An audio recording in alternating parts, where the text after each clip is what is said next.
Good morning, everyone, and welcome. This is the 7th annual Water Data Science Symposium and kickoff to the annual Water Data Challenge. So thank you all for attending, and I look forward to getting to know you more over the next couple of days. We have a really exciting agenda for the morning and a series of workshops staggered in between to provide lots of good engagement and interaction with our staff and experts on both water subject matter and data expertise and all sorts of stuff. So very exciting to be kicking this off. We've been doing this for a while with the very intentional effort to iterate and learn on how to make communities center to the work that we do around water, how to improve the transparency and function of government around water, and to just generally curate out better data resources to inform all of our processes. So thank you all for being here. I have a land statement to make about the tribal lands in California. It's a little different than what you may be used to. So the United States started with colonialism, but the history of the land begins with time immemorial.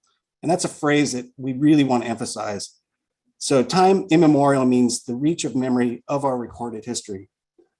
Indigenous people often use the phrase time immemorial to describe the temporal depth of their relationships to the land. Every tribal nation has a creation or origin story that explains how life began and how that specific tribal nation came to be. Typically, those creation stories are rooted in the landscape. The example on the slide is from the San Manuel Band of Mission Indians. This is on their website, and I'll read an excerpt. Our creation story, people of the pines, high in the San Bernardino Mountains at Uhaviet, an area of pine trees near present-day Big Bear Lake. Kuktek, our creator, lay dying. When Kuktek died, the people began to mourn, and their grief turned into pine trees, which enriched the land with vegetation and animals, allowing future generations to thrive. The people who lived at Uhaviet were known as the Uhavietam, or people of the pines, and were a clan of Marayam, Serrano people. Our people, now known as the San Manuel Band of Mission Indians, are the Uhavietam clan of the Marayam Serrano and continue the tradition of holding sacred the land and everything it provides. Those are not my words. I'm reading their words, and it's important for me to make that distinction. As you can see in the example from the San Manuel Band of Mission Indians, they describe themselves as the people of the pines and have a strong connection to that landscape. This is one example, and I encourage you all to go to the websites of the tribes where you are currently living and learn about their creation stories. The concept of time immemorial is important because it, one, challenges the dominant theories of human migration into Americas, and two, reaffirms that Native American existed in the Americas beyond the constraints of modern history and memory. And three, it describes the connection of Native Americans have to their ancestral lands. It's important to understand that connection so we can better understand the magnitude of loss that was experienced through colonialization. So with that, I would like to introduce my partner on this project this year, who has done all the work, really. Anna Holder is an environmental scientist in the Office of Information Management Analysis, and she's going to walk us through some of the logistics of the workshops and agenda.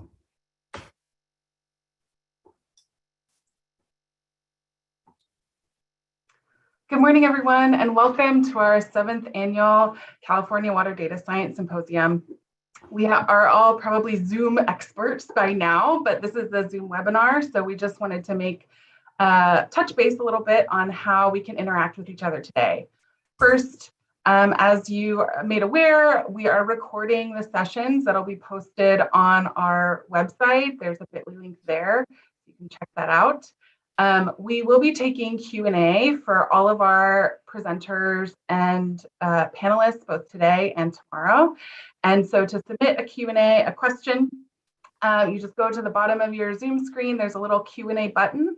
You can type in your question, and then we have moderators who will elevate those when the Q&A period begins. And if you have any issues with that, you can send an email directly to me, and I will help troubleshoot.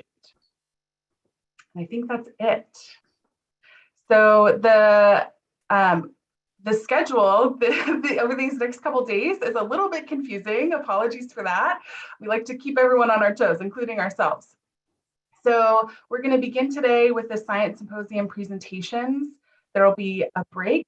And then if you've registered for a California Water Data Challenge workshop, that will begin this afternoon. The schedule is reversed tomorrow. And then on Thursday, we just have the workshop. There's a short link to our program, and I can add these links into the chat in a moment. So you can learn more about our speakers, get abstracts, and learn about our mascot for this year, the salmon. So today's sessions, we're going to have a welcome and a great keynote conversation. We'll take a brief break, and then we'll begin our session 1, which will be focusing on how folks in California and the water world have been doing their work with a community lens, with a focus on tribal case studies. Again, we'll adjourn at 12:30 and then pick up the Water Data Challenge workshop. Again, that's a separate registration in a Zoom meeting at 1:30. And with that, I will pass it back to Greg. Thank you, Anna. So now I'm very honored to introduce our welcome speaker. He's our board chair, Honorable Chair Joaquin Esquivel. He was appointed by Governor Brown, but then made chair by Newsom, and Governor Newsom then reappointed him as our board chair in 2021. And he has a long history of being a champion of water data work. We actually met him doing a water data challenge before he had the position as the board member. So he's been a long champion and supporter of our work, continues to inspire and to lead all of us in California. And I will let him do the welcome. So thank you for being here, Joaquin. It's too kind, Greg. And just thank you for your incredible leadership and passion all these years. It is hard to believe that this will be the 6th year of the California Water Data Challenge, having first started in 2016 with the Obama administration. At that point, I was with Governor Brown in his DC office. And was the first time you and I got to meet and interact. So I feel incredibly fortunate, incredibly lucky to be part of a small part, and truly it is, of what is an incredible amount of leadership and innovation that's been happening in California water, and especially around data. I just have to acknowledge and just thank you all for your time, for spending here your valuable time with us to better understand the challenges facing our water resources in the state, but to engage with them, to really hear in a hands-on way, both through the Water Data Challenge, but the symposium at large, and come to a better understanding yourself of our water challenges. I think of this last year, and I know that it's been incredibly stressful and difficult for a number of communities up and down the state of California, communities that we all serve and know well because of the challenges so many of them had in our last drought, where communities, thousands of wells went dry. And to be candid, the state was caught a little flat-footed by the scale and scope and depth of the drought here in 2014 and 2015, when the height of it truly reached. And we saw a real inability of the state to keep pace with the challenges facing so many of our communities when it came to access to water. A lot of domestic wells that went dry, a lot of smaller systems here that we knew were struggling for generations with a lack of access to clean water, here now challenged without access to water at all. So there's an incredible amount of stress and difficulty happening in the state. But when I think back to this last year, when I think of the over 2,200 households the state is currently providing hauled water to, and I'm proud of the innovation and continued growth of understanding the water challenges our communities face in the state of California, but also the opportunities to continue to do better. We're here in this drought. We have programs at the state board and programs at the state to be able to respond. And here, as the need continues to develop, responding kind to communities, again, that have struggled for generations without access to clean water. And what's central around whether it's the state's ability to better respond to communities running out of water or better understand the water quality challenges facing our communities is data. Data are what are allowing us to better see the challenges that, again, have existed for generations, the inequities in our water systems, but also to understand the threats to them. And when we think of climate change, when we think of drought, we think of aridification, where here drought, I think, assumes that we'll be swinging back out of these conditions at some point. And I think it's clear, especially on the heels so recently of our last historic drought, as we enter this incredibly dry period these last years, that we're seeing permanent changes to the way our environment will be, our hydrology is here in the future and currently. And what it calls to challenge are the assumptions that many of these systems were built in the last century around. And how do we reconcile that? How do we reconcile these systems that were built for a 20th century with 20th century climate? And here we are with a 21st century climate and 21st century challenges. And here, amongst that reconciliation, as Greg acknowledged, is also a history in our state, in our nation, that doesn't live up to the ideal that we were founded under. And when we think of the reconciliation that Governor Newsom has initiated with our tribes in the state, here being the first governor to call out explicitly the horrific atrocities of the early settlement of California, and acknowledging that we're still living collectively with that inherited history, calls to mind that we're here actively reconciling a lot of what we've inherited and needing to, because we have a lot of challenges and needing to rise up to a vision, here a common vision that I know we all collectively have, but sometimes can seem that we fall a bit short. And so this discussion around data, around how we all commonly see the challenges in our communities, importantly, see a common vision and future together, is just so incredibly important. And it's what gives me hope. For as much as there is a lot of challenge out there, and for our communities running out of water, communities challenged without access to clean water, let alone, again, the pressures that climate change are creating, this discussion here, the passion around the improved understanding of our systems, and then the solutions that follow on from there, is what gives me hope. Collectively, we're all just trying to be better decision makers, and data are so fundamental to our ability to be that better decision makers in our own right. And here, being able to draw into the sector the best and brightest out there that our other sectors are competing with, whether it's the energy sector or the financial sector. So the innovation, the leadership, the passion that's happening in these discussions here, I'm proud, again, to be a small part of. And so welcome. Thank you for you spending your personal time here with us. We welcome you to dig into the data, follow the drops as we all collectively better understand the complexity and challenges facing our water systems, both on the drinking water side, the wastewater side, the water recycling side, the nexus there between, and then also stormwater capture and other critical new sources of water that we're going to have to continue to depend on.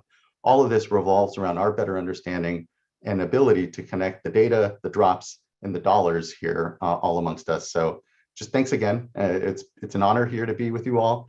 And I'm incredibly looking forward to Becker's here address, where BITA's leadership, it comes at a critical time as well, where we here, like I said, are in the midst of really reconciling our troubled past when it comes to the way our California tribes have been treated. But what comes to mind are water rights discussions. What comes to mind are so many ways in which that we can here better live up to, again, an ideal that California has always been proud to hold itself to. So just thank you, Greg, for your leadership, and thank you, BITA, for joining us this morning. And looking forward to what are, I know, any number of challenges out there, but here the opportunity for us to all collectively address them together. So thank you. Thank you so much, Joaquin. So I met BITA this last year because I've been honored to be part of actually the racial equity team at Cal EPA doing work. We've intentionally, the Water Board has centered tribal water data as the theme of today's whole session. And in fact, it's probably the theme throughout the next 6 months, because one of the principles of racial equity work is to focus and center the most vulnerable communities, those that have the most underserved and overburdened kind of impacts and outcomes associated with all the historic roles of government. So it was very enlightening and awesome to hear BITA speak about some of this stuff once before, but Betta Becker is Deputy Secretary for Environmental Justice at Cal EPA. She comes to us from a long history of working on water rights, and she'll tell you about her identity and her experience. But I really have learned a lot and felt the support and leadership immediately from Betta's presence within Cal EPA. It is just incredible that we have her working with us and leading us. So with that, thank you for coming and giving our keynote presentation. Betta, I'm handing it to you. Well, good morning, everybody, and thank you for those unbelievably kind words. Let me see, before I start, I want to read out Elizabeth Salamoni's comments. Sorry, Elizabeth, I'm sure I mispronounced your last name. She says, Chair Esquivel, thank you so much. You are always so inspiring. You are always so inspiring in your genuine passion, grace, and kindness. We are lucky to have you leading us.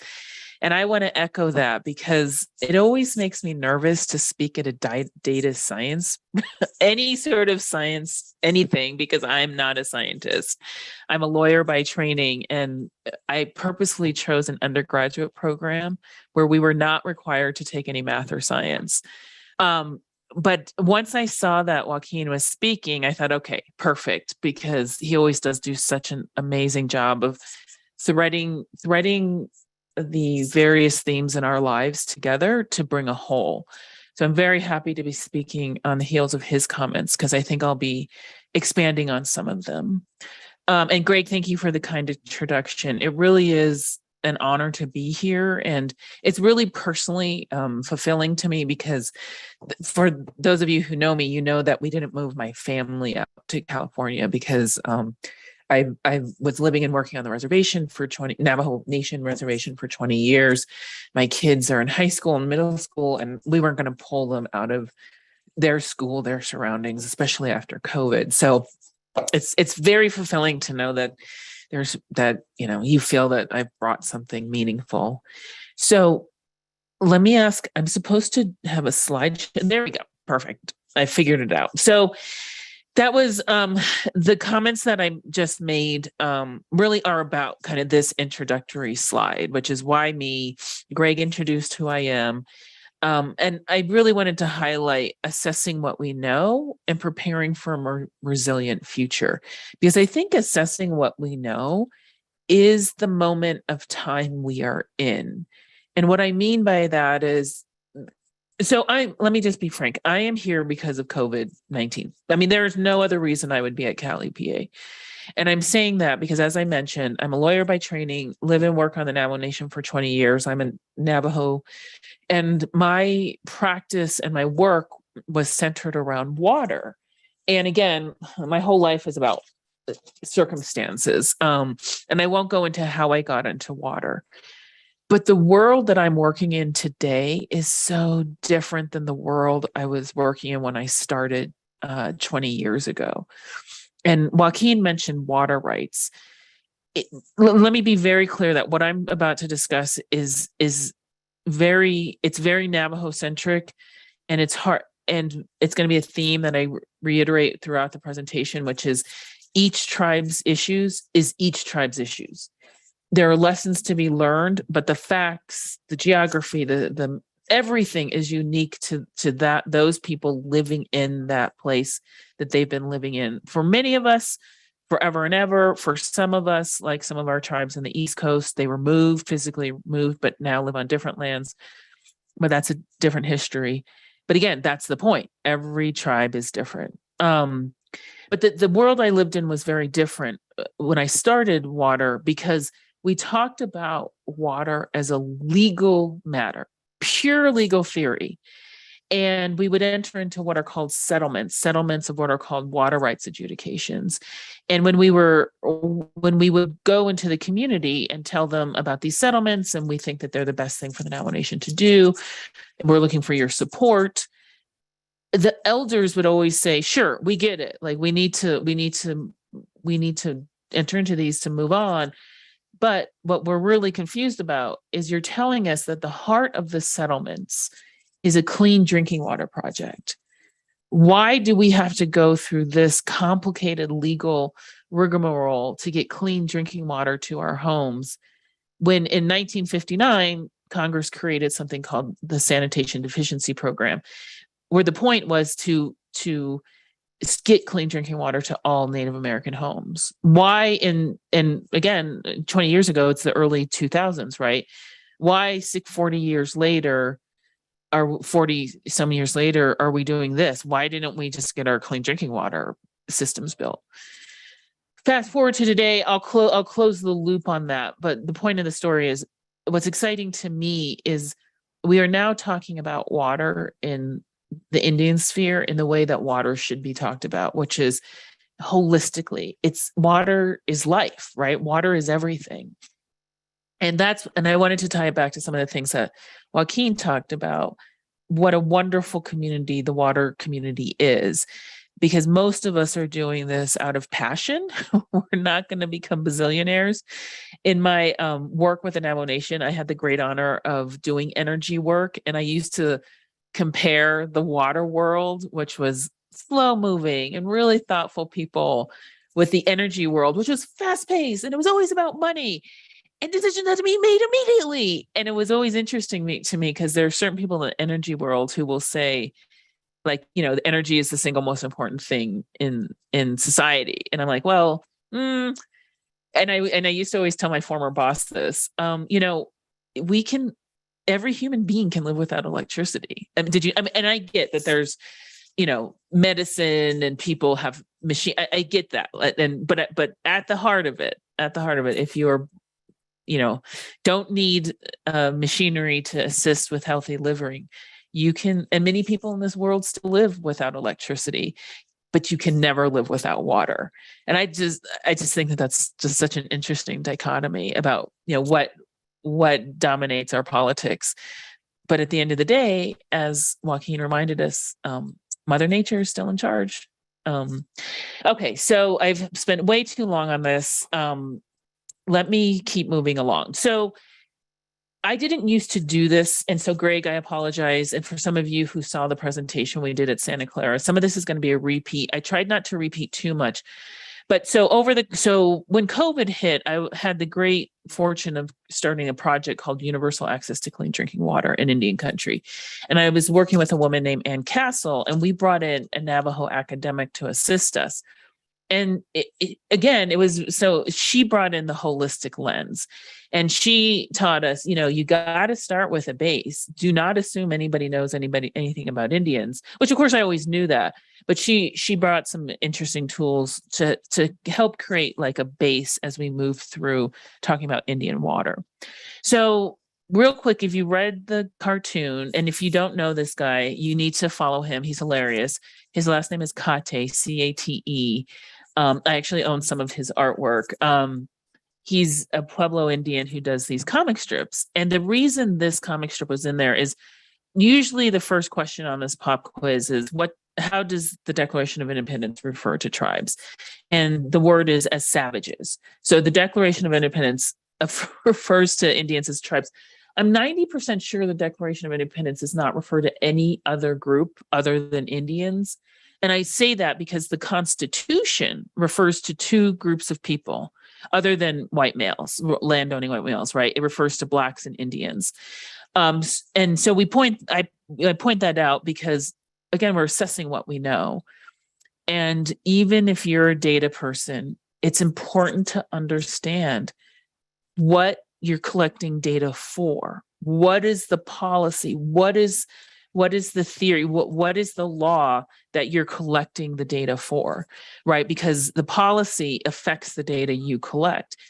But as you collect data, never silence your voice and asking those questions. What am I collecting for? Why are we looking at the data this way? So assessing what we know also means attacking the implicit bias in our heads. So hopefully by now you've read the questions. How many federally recognized tribes are in the US today?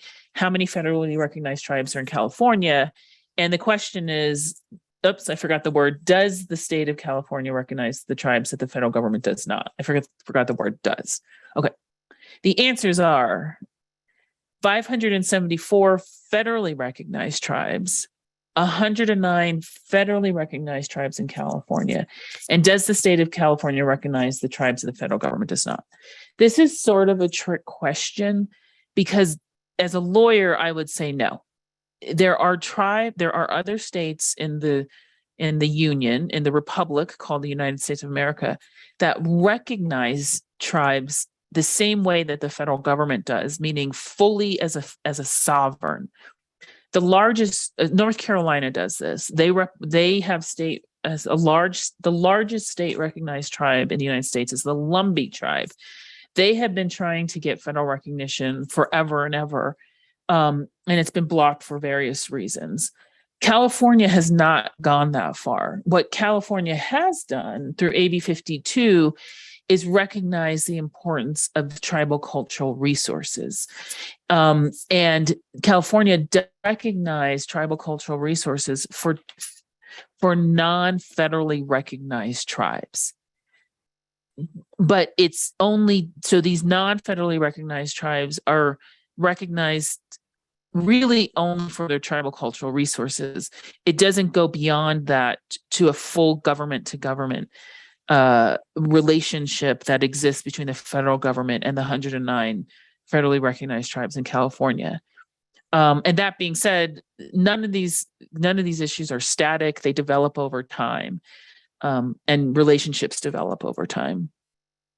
All right. So I don't want to spend too much time on this, but I do want to give some background, which is United States wide, and then I will turn more specifically to California. So I mentioned I was working on this project called Universal Access to Clean Drinking Water. So the first thing we did was worked with Professor Heather Tanana out of Utah to pull together some research on what does the lack of access to clean drinking water mean for Indian country. Now, she issued a report, and it relies very heavily on a 2019 report issued by the U.S. Water Alliance, where in that report they found that race is the strongest predictor of water and sanitation access. Right, this is a theme. You all know this. California has been leading the way in environmental justice work, and we all know that race is the strongest predictor of way too many things in the United States. But I think what's most interesting is what U.S. Water Alliance found is that Latino and Black, or Latinx and Black households are twice as likely as white households to lack the indoor plumbing that gives you access to clean drinking water in your home. But if you live in a Native American household in the United States, and by Native American, we also mean Alaska Natives, it does not include Hawaiian Indigenous people. I won't go down that path. But you are 19 times, it says as likely, it should say more likely to lack indoor plumbing as compared to a white household. 19 times. So this is what I mean about kind of my lived experience. And, you know, when I started as a baby lawyer doing this, again, it's the legal field. We're focused on like legal theory, and you talk to the people and it's like, water is so much more than this thing you call the water right? It is water is life. But this is the reality that I know, and I was going to say understand. I don't know that I fully understand, but this is the reality I know. Because on the Navajo Nation, we estimate that about 40% of the households lack clean access to clean drinking water. Now, I've said repeatedly, I'm here because of COVID-19. And what it did was it shined a light on these inequities, which is the reason that I started this effort with Ann Castle called Universal Access to Clean Drinking Water. It was fascinating to me because, as I mentioned, I've been doing this work. Now it's 20 years, and then it was 18 years in the Colorado River Basin with many of these people, some of us starting as babies together and growing up and becoming middle-aged. But point is, for 18 years, and the Navajo Nation was always so clear in our minds that we were entering into these settlements to get clean drinking water projects.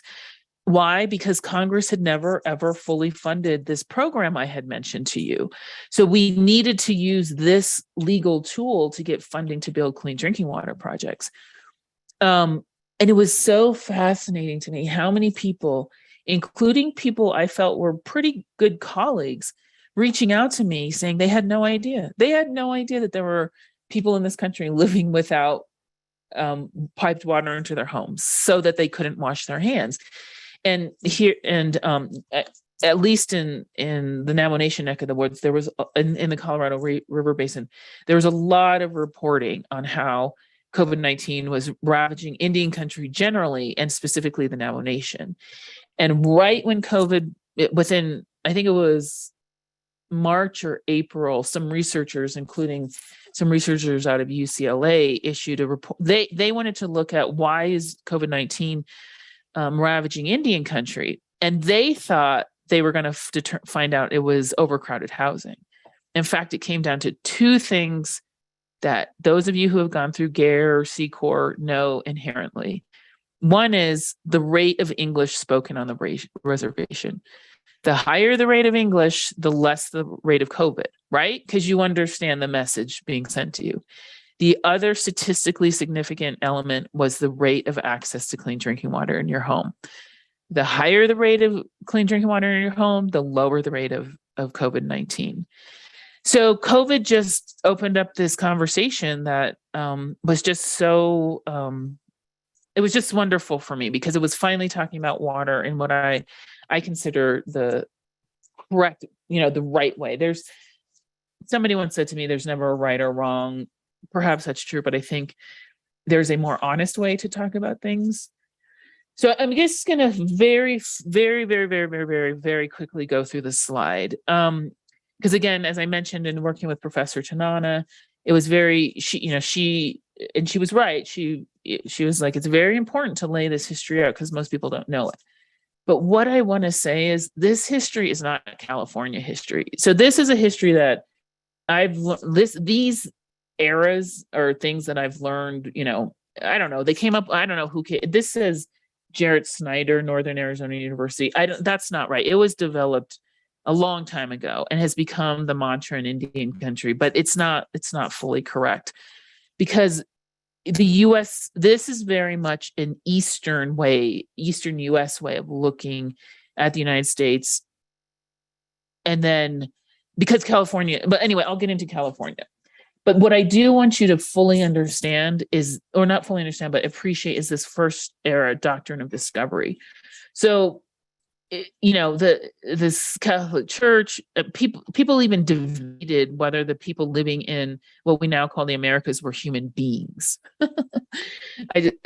I laugh about that, because pre-COVID, I would always start with, we have to deal with some implicit bias, which is many of you probably don't believe I'm a human being. And you may not consciously believe that, but it's an implicit bias, right? Because that's where the conversation started. The Catholic Church finally at some point determined people living in the Americas were human beings. But there's this legal concept, doctrine of discovery. So in the United States legal system, there's this theory that the Europeans discovered the New World, and then because of that, got all sorts of rights to the land. But the United States still had to square up. There were people living on this land. So remember, even getting to the idea of these being people took a long time. So what that means, how that translates to today, is there are lands called trust lands that can be held either for the tribe or for an individual Indian. The idea is Indians are not capable of managing their land or natural resources. So the federal government holds these lands, owns these lands. So if you compare it to being a homeowner, so like a homeowner, if you're a homeowner, the United States owns the land, but people can be allowed to live on it. And that's, they hold the lands for beneficial use of the Indians. So very specifically, what this means is tribes cannot sell their federal trust lands without the approval of the United States. What does any of this have to do with water? The same concept holds true for water. So the idea is that there are other trust resources that come with the land. Water is a big one. So the federal government holds Indian water rights for the benefit of Indian tribes. And again, we cannot sell those rights until without the approval of the United States. You can read the slide. Really, what I want you to know is two things. There is a tough history in California with Native people, as Joaquin said.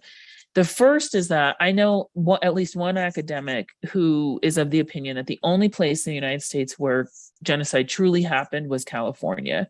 And that's because California, the state of California, and I apologize, I don't know I don't know if it's both the territorial government and the state, or if it's just the territorial government, would pay for Indian scalps, right? Would pay people to kill Indians. And that history is very recent. This is not 500 years ago. This is the mid 1800s. Then the other big thing to know is that the United States did come out to enter into treaties with the tribes here. But California fought the Senate ratification of those treaties. So the treaties were negotiated, went back to the United States. They were never ratified by the US Senate, so they never became legally effective.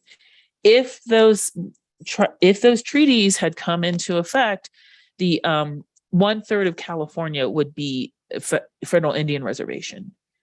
So just to give you a thought of what that means, about 25% of Arizona is federal Indian reservation. And I just want to pause there. Put aside whatever biases you have against Arizona. And I say that born in New Mexico, lived in Arizona. We feel like redheaded stepchildren, both to Texas and California.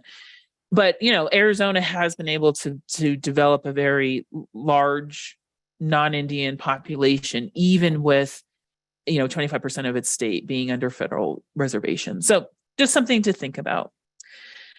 All right. I'm taking way too long. I'm just going to pass through these slides because I've gone over my own time. So this is going back to what Heather, okay. I just got a note saying there's plenty of time, no rush. But I do want to save time for conversation because this was billed as a conversation. So going back to Heather Tanana's research, what the report says, and the report was focused on tribes located within the Colorado River Basin. Now, for you doing data, that's complicated because there are tribes in California who are outside of the Colorado River Basin, but might be receiving Colorado River water. But this is just focused on tribes physically located within the Colorado River water. And the report found that what we did was we defined a lack of access these 4 ways. No piped water, that's Navajo. Inadequate quality, that's the SAFER program, right? Aging infrastructure and operation and maintenance. And when I told my boss, who's a utility manager, he's like, well, everybody has these problems. Right.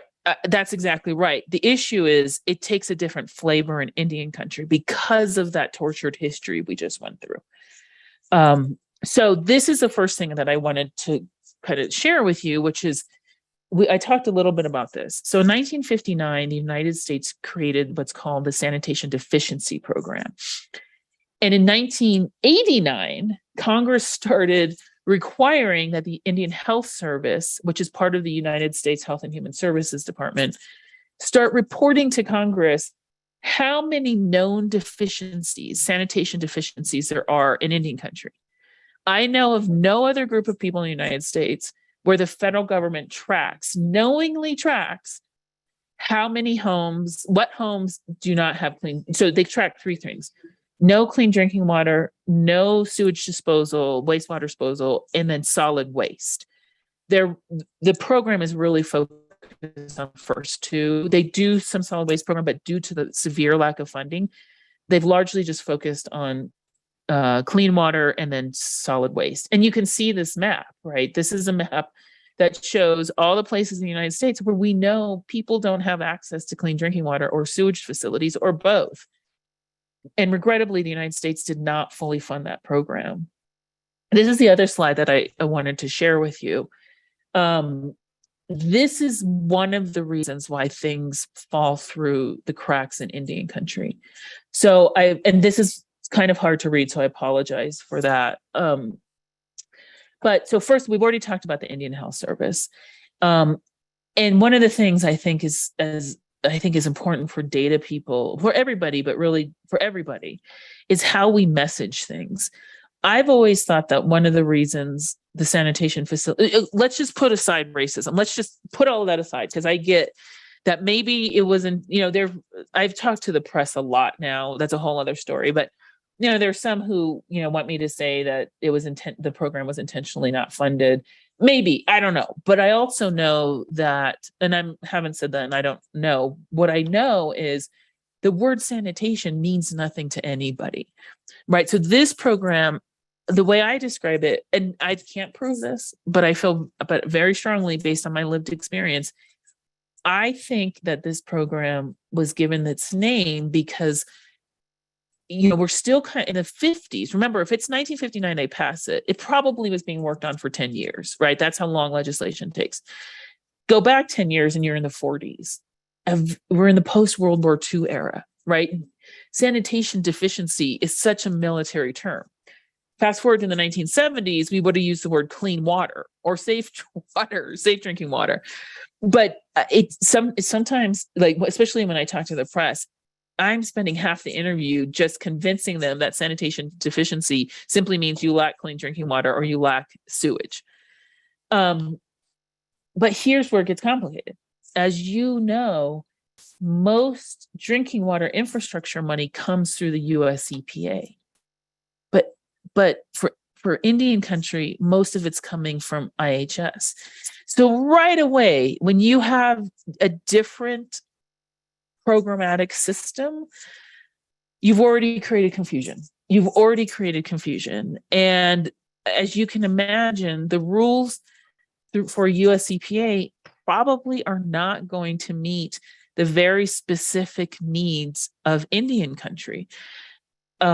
So for instance, even the idea of a tribe having its own utility to take money, that's a relatively new concept. I was fortunate to work for the Navajo Tribal Utility Authority, which was created, get this, in 1959. But that's a whole story that I won't get into. But for probably 40 years, maybe 35, NTUA was the only tribally owned and tribally run utility in the entire United States. There's been a movement in the last 10 years, and I'll talk about this a little bit at the end. There's a tribe I met with in Southern California who wants to create their own utility. But as you know, that takes a lot of capacity development and money and blah, blah, blah, blah, blah, blah. So you have US EPA that funds, the set-asides. There is tribal set-aside within these set-aside programs. But then you also have, I'm going to jump to US Department of Agriculture. In the report that Heather put together, they talked about how one tribe ended up just working with the Department of Agriculture to get their clean drinking water project built. And then lastly, you have the Bureau of Reclamation, which is a relatively new voice in this world. But that's the U.S. Bureau of Reclamation is what's building the Navajo Nation's clean drinking water, like a trunk line system in Northwest New Mexico. That's one of the settlement project that I was referring to. Then USBOR needs to coordinate with the Indian Health Service, because Indian Health Service will actually fund the pipes that will come off of the trunk line system that the Bureau is building. And then the Navajo Tribal Utility Authority will take over the system. Point of it is complicated. I'm going to skip that just to tell you the good news. The good news is, remember I kept telling you that Congress had never fully funded the Indian Health Service Sanitation Deficiency Program. They finally did. They finally fully funded it. And you can ignore it's through the Infrastructure Investment and Jobs Act. Some people call it the EJA, some people call it IIJA. And the one thing that I do want to point out is there's chatter that Congress didn't fund social programs. I would argue that funding the sanitation deficiency program at the known amount that they needed is funding a social program, but that's a whole other debate. so what's so exciting to me, and I hope I'm building off of Joaquin's comments about creativity and working together, is that let me back up and tell it the way I usually tell the story. In July 2019, if you had told me a global pandemic was going to hit the world, is going to ravage Indian country, we would know that the lack of access to clean drinking water was part of the reason it was ravaging Indian country. And somebody asked me, what would the US Congress do? I would have said, absolutely nothing. Like, one, it's not the first pandemic. Two, they've had this program forever. They've never fully funded it. Why would we fund it now? Well, to my pleasure and surprise, the Congress did fully fund the known sanitations for the first time ever. What's significant with about that $3.5 billion number is prior to that, Congress was funding the program at about $90 million a year. And I think the highest they ever hit was $190 million. So you can understand some of my skepticism, right? How are they going to go from 190 to 3.5? Well, they did. And that just, to me, marks such a change in how the US Congress is willing to address Indian issues. Okay, so let's take a few minutes to talk about SAFER. So just some websites that you can look at, and what's so exciting about California is some states will say, we have no role. Remember that slide I showed you about the 4 federal agencies? They would say, we have no role in working with tribes on clean drinking water. That's a federal role. I'm so happy that and it's one of the reasons I'm here, is California's like, no, everybody deserves the right to water, everybody within California's borders. So just really quickly, here's a map of the tribes of California. What I did not get a chance to do, I started to do it and then got distracted, was count to see if all 109 tribes are listed. If this is truly a map of federal tribal lands, there will not be 109 tribes listed. That's because in the tortured history of California, some of the tribes are landless. And again, California had a role in ensuring some tribes were landless. And remember, if those reservations had been created, this map would look completely different. So let me just kind of walk you through some of the issues that I know some of you already know, but because when we talk about water, it's not just about one issue. We know in the north, the tribes need water to protect the salmon and other fish. Down as we get further south, I've met a tribe who literally has no idea how many septic systems they have. And when I asked, and one of the individuals was very honest, I said, well, do you know where the sewage is going? And they're like, no, they have no idea. And this is what I'm about to say is not a criticism. It's what Joaquin said. It's an opportunity. And I asked them, do you know about the SAFER program? They had never heard about the SAFER program ever. But the reason I raised this was in the southern part of the state. And we all have heard the mantra, right? The further you are from a capital, any capital, like the less you feel connected. So we were very happy to connect that tribe with SAFER and hope that they reach out and work with water boards to help them do a septic system accounting and figure out how they address the sewage on their lands. And as I mentioned earlier, I met another tribe in the south. So a different tribe, they know what they have going on. They want to create a utility and take greater control over their water system that's serving their people. And then the other example that I wanted to point out is, tribes, tribes are people, as we've established. It took a while to establish that. And there are mobile home parks in Indian country that seem to evade enforcement. And I think it's because of the complicated structure, the complicated system of jurisdiction that one slide showed you. And I will not go through jurisdiction and all of that. I will share a story that EPA told me, and it could be chisme, which in Navajo you would say chine. But US EPA told me about in Northern California, they were told about it a mobile home park that they clearly that needed to be investigated. So they went out day one, and then when they went back to follow up, the mobile home park was gone. So there's this sense that people use Indian country to hide out. Okay, I wanted to end on just reiterating some of the stuff that Joaquin said. He was talking about we have engineering from the 20th century that cannot meet 21st century needs. I was drawing the parallel to policies. We have 19th century policies that can't meet 21st century needs. And I think if what we've definitely learned from both the drought and from COVID-19 is, although engineering is absolutely necessary to finding solutions, you cannot engineer your way out of every problem.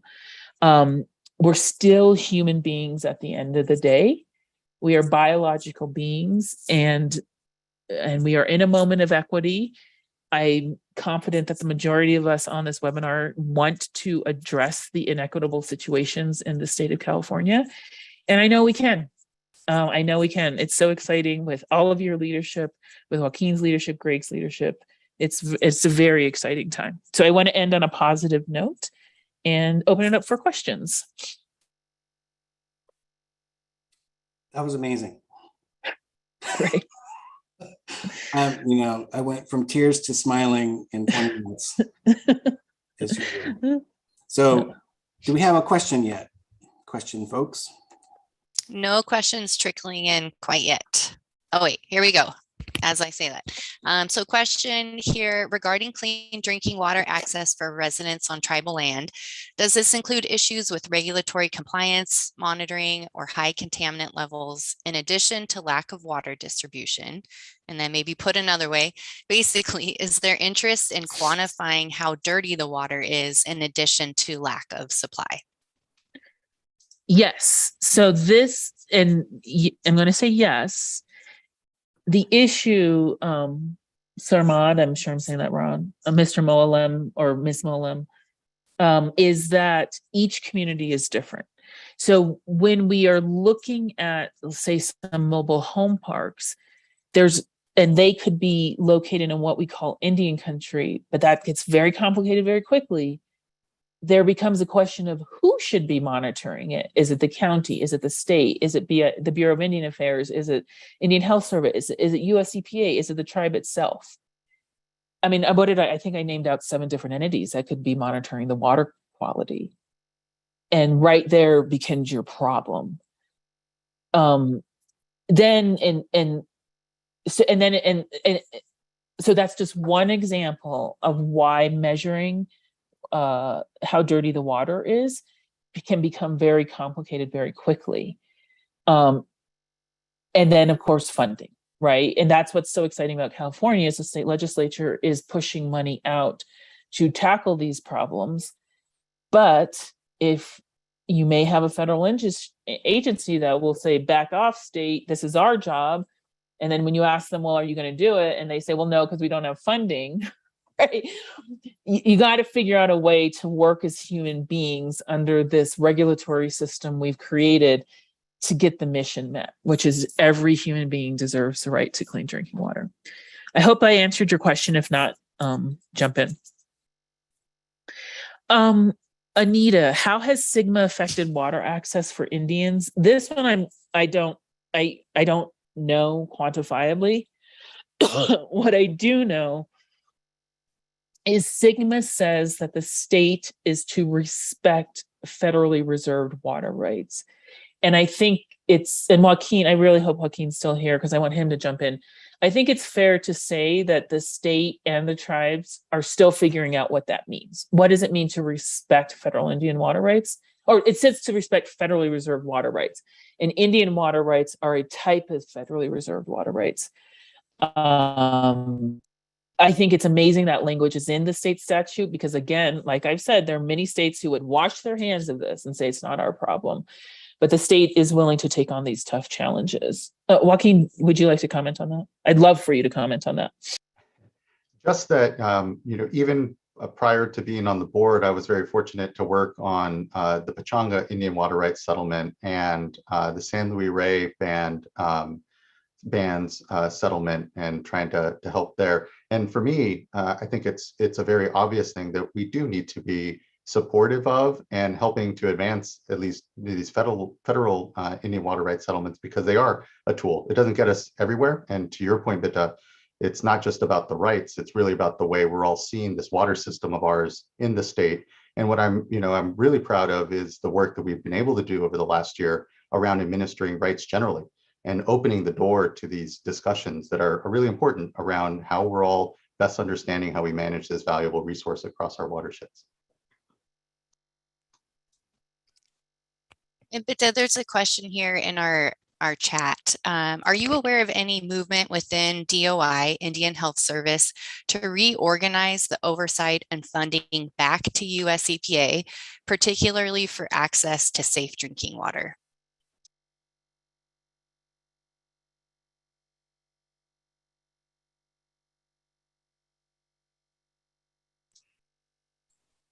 I think you're trying to find the unmute. Did it work? Yep, we can Am hear I you. on? Okay. Yes. Yeah. Somehow the mute button lost.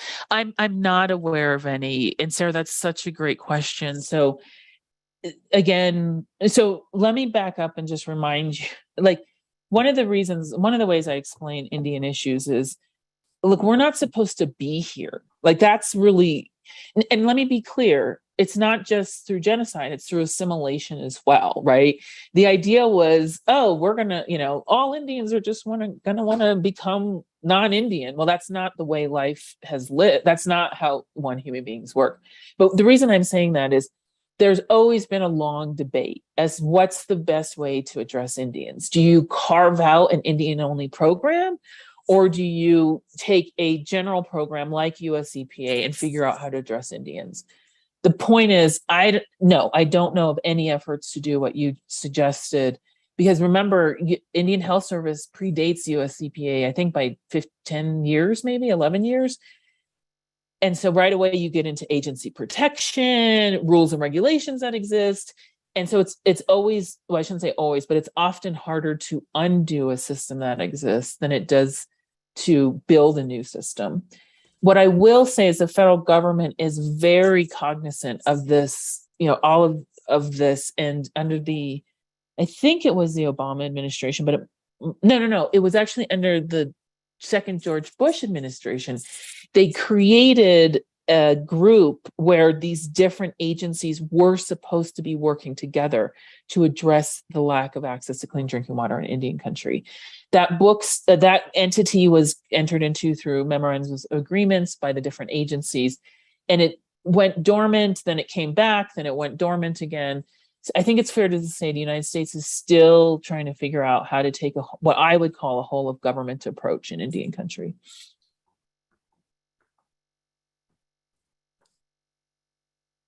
So we have one more question and we have time for it.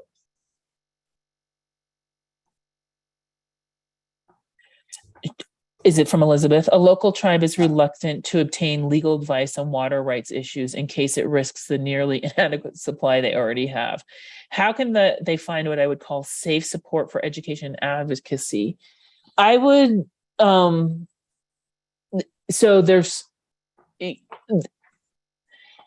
they could start with the Native American Rights Fund. If they don't trust the Native American Rights Fund, they should ask their sister tribes. That's what I would do. Go to your sister tribes, ask who they are working with, and use what we call like the moccasin telegraph to find out who they trust. There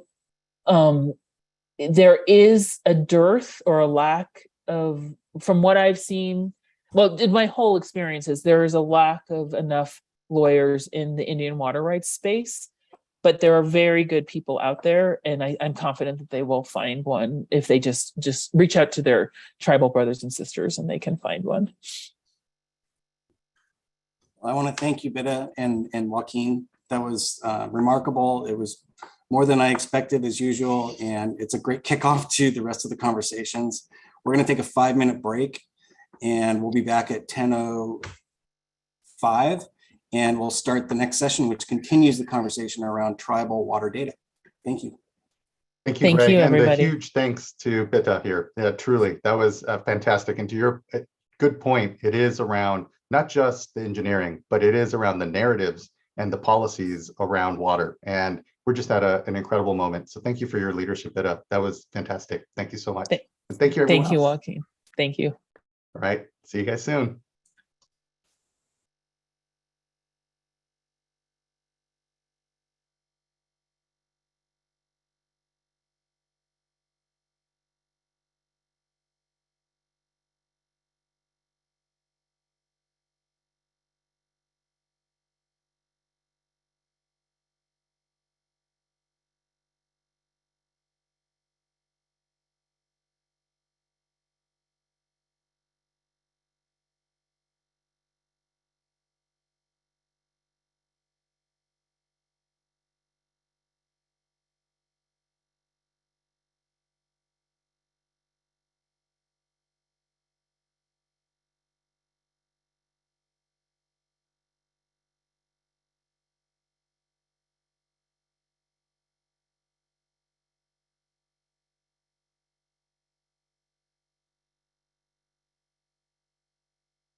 Well, that was fast. Hi, welcome back, everyone.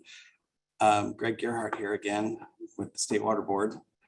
Forgot to introduce myself, so I'll take this sort of transition moment to dole out some not so great, useful information, but it's a little bit about me. I'm the Deputy Director for Information Management and Analysis at the State Water Board.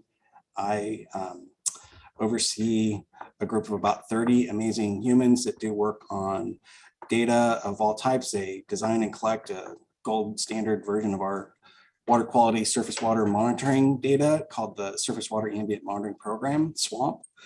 And that team also helps synthesize and curate and make useful that data around water quality. And then I have another, about half of the office that works on just all kinds of water data, turning it into information. The performance report is something that we do that talks about all the amazing work that the water boards do.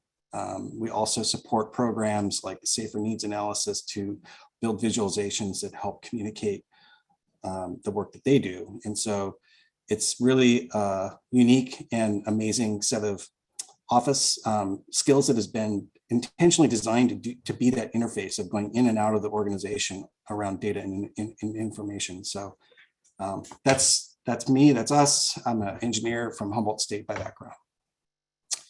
Okay, so we are now going to kick off a really interesting panel that's going to dive deeper into this tribal lens, tribal water data lens in particular, and how it engages and directs us to do the work that we've been working on for a while now. So I would like to kick off the panel, and I'll introduce the speakers one at a time.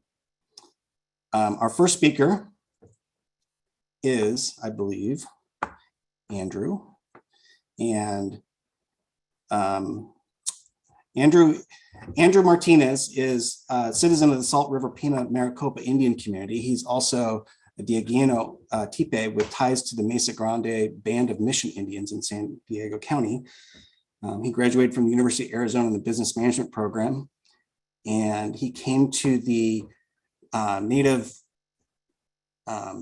the NNI, I actually don't know what the acronym stands for. You can tell us. In the fall of 2013, he worked with a leader on Indigenous data sovereignty, Dr. Stephanie Russo Carroll, and he's going to do a really deep dive and talk about more what the work that he and others are doing to explore and advocate for Indigenous data sovereignty. So Andrew, take it away.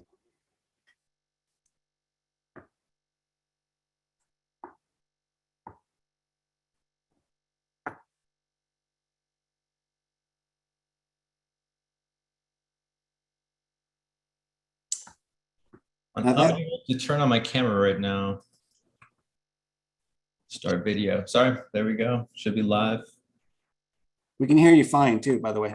All right, the delay is fixed. Thank you. All right, thank you for that introduction, Greg. Thank you for the two speakers that went before me. Those were actually really great introductions and a little bit of a segue into my discussion presentation today. Skugtash Aninapchugig, Andrew Martinez. I'm a citizen of the Salt River Pima Maricopa Indian community. I'm Otham, Dieguino, and Yaqui, all from the Southwest tribes of the U.S. I work at the Native Nations Institute. Sorry, Greg, for that acronym. That's NNI stands for. We're housed at the Udall Center for Studies in Public Policy at the University of Arizona. And today I'll be talking about innovation and inclusion, the CARE principles in publicly funded projects. So before I begin, I'd like to acknowledge that the Tohono O'odham Nation, whose unceded lands the University of Arizona is located on, and of which I now sit, and their elders, elected, traditional, and emerging leaders, and the respective persons of that nation, and also the Pascua Yaqui tribe, who I have family members from both tribes. Getting started today, I want to get a little bit of a grounding information and introduction to folks on the work that we do at the Collaboratory and NNI, introduce the Global Indigenous Data Alliance and the CARE principles, address some of the topics of the California Water Data Challenge, and then end with some takeaways for folks. So for the introduction, a little bit about the Collaboratory for Indigenous Data Governance. Started a couple of years ago with my supervisor, Stephanie Russo Carroll, and our focus is on Indigenous data sovereignty. I'm going to get a little bit more into that as it progresses.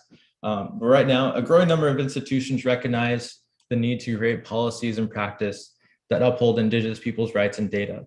When we talk about Indigenous data, we talk about data that belongs to collectives and individuals of our native nations. We talk about data that relates to humans and our non-human relations. So when we talk about that point, I want to emphasize our clan systems as well. And arising from Indigenous peoples' knowledges, institutions that we engage with are universities, government, both Indigenous and non-Indigenous, research funding agencies, both at the national and state levels, and then universities, libraries, museums, and nonprofits. So we get a lot of different asks to speak and present at different arenas to see where our work can fit in. And we're thankful to be a part of the symposium today.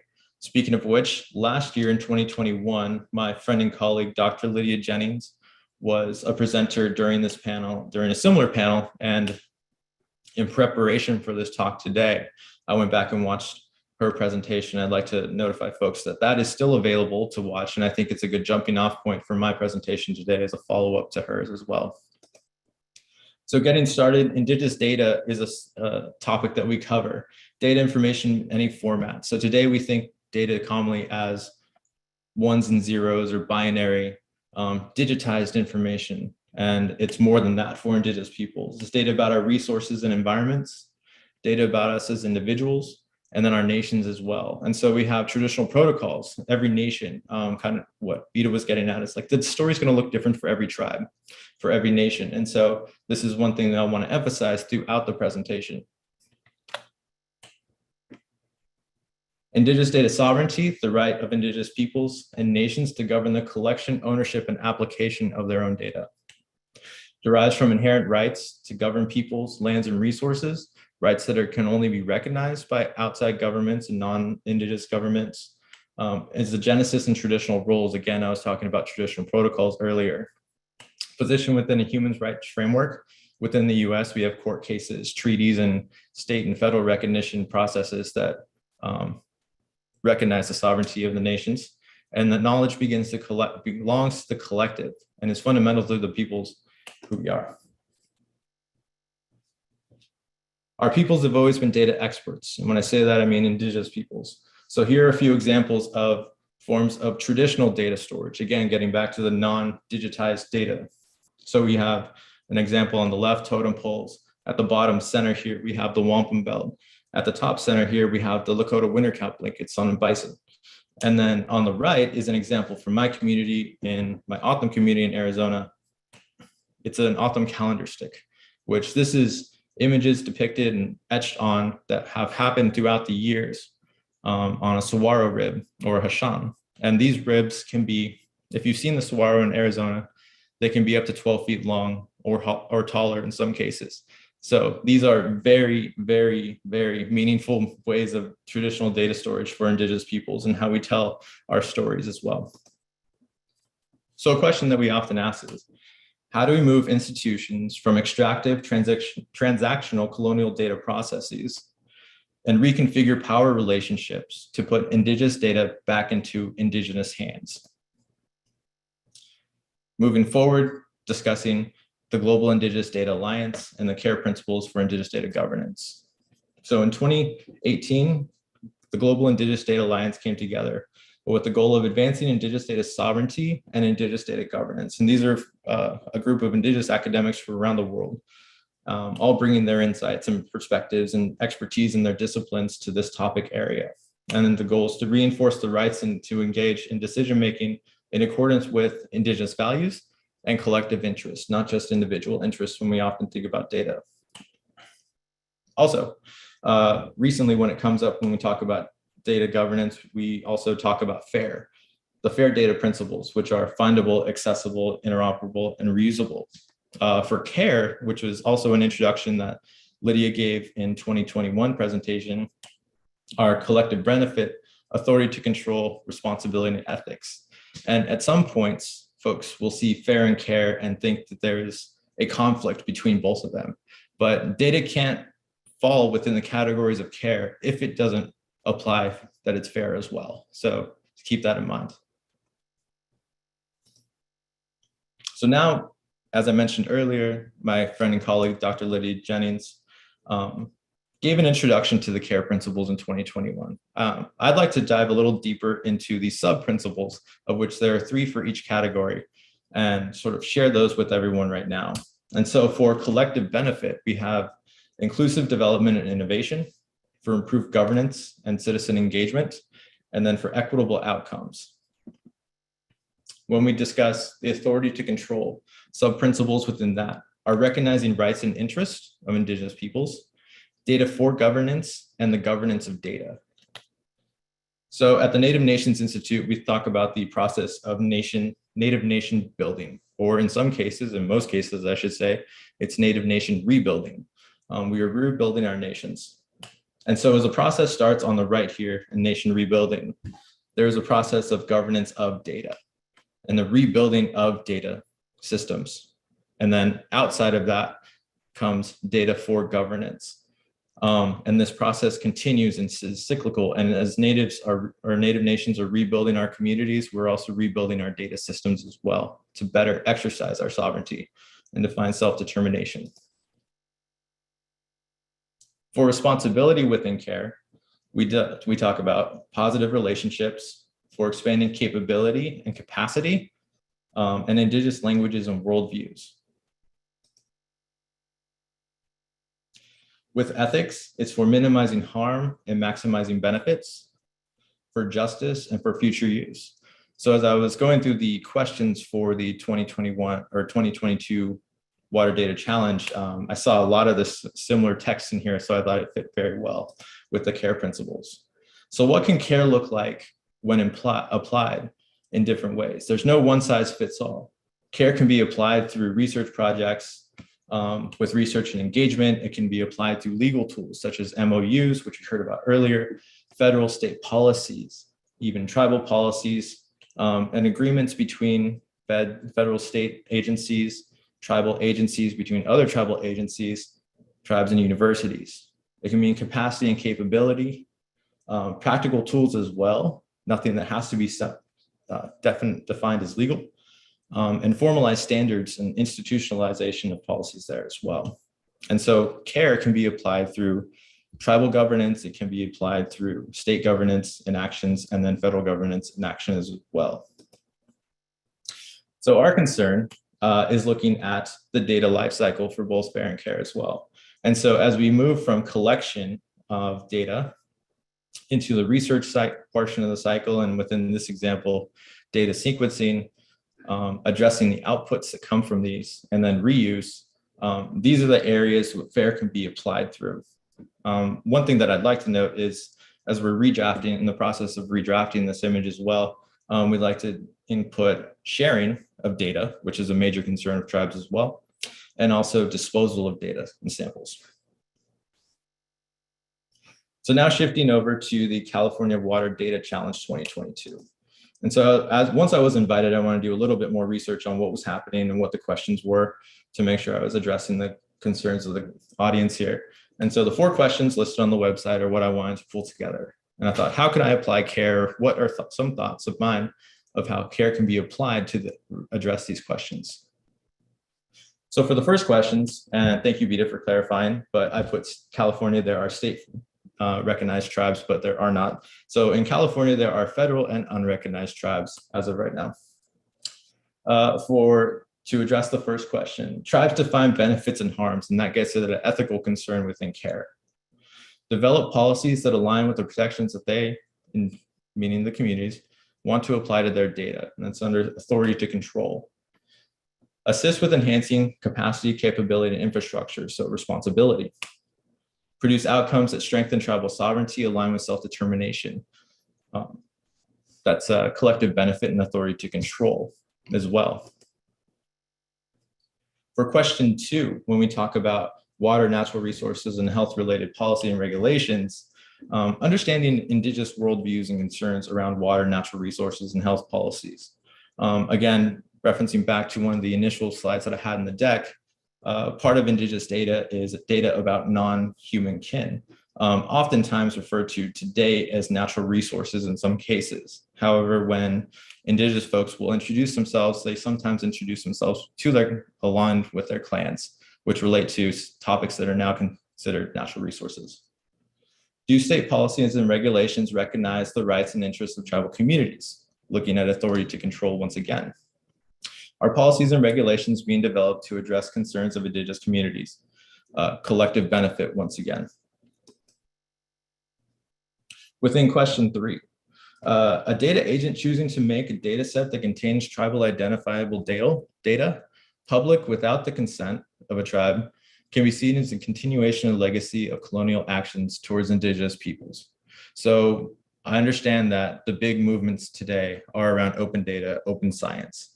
However, that open data and that open science has been created through the extractive processes and colonial legacies. And in some cases, federal policies that remain paternalistic when engaging with tribes. And that sort of gets at what Beta was mentioning earlier as well, and California. So is making data public the first or final step is a question that I could ask back to this. What are the opportunities for technical support and training in how to use or apply data? And looking at collective benefit and responsibilities here as well. Does making data public begin to build positive relationships and lead to equitable outcomes? Is public data equitable? That's a discussion that'll be left up to the community themselves, and understanding the responsibility and collective benefit of that one. Does this process reduce harm or maximize benefits as defined by tribal communities? It's an ethical consideration as well. So here, and in some cases, in the example that Beta mentioned towards the end of her talk, there's a situation where I think it was wastewater and sanitation or septic tanks, not knowing what's there. And so in some cases, there are data gaps, and tribes just maneuver through a situation. I'll move my cursor down here at the bottom step of an era of data dependency, data indigenous peoples need. That collection hasn't begun. They're not sure what is there. They're not sure how to collect it. As you move up these steps, and they are supposed to be steps, and folks have their own interpretations. We have data, examples of data by them, for them. Data by them meaning outside non-indigenous data agents and actors. In some cases, data collected by state agencies, federal agencies, for state and federal agencies. Next step, as we begin to shift from gray to the bluish tealish color, data by them for us. So this is data that is collected by outside agencies for indigenous communities. Data by them with us, data by them, data by us for us, data by us for them, and data by us with them. So as we begin to move up these last 4 steps, we begin to shift into greater control of data by indigenous communities. And we can even add another step, as we've and our team have discussed, data by us for them. So data that's developed and collected and analyzed by our communities for the purposes outside of our communities.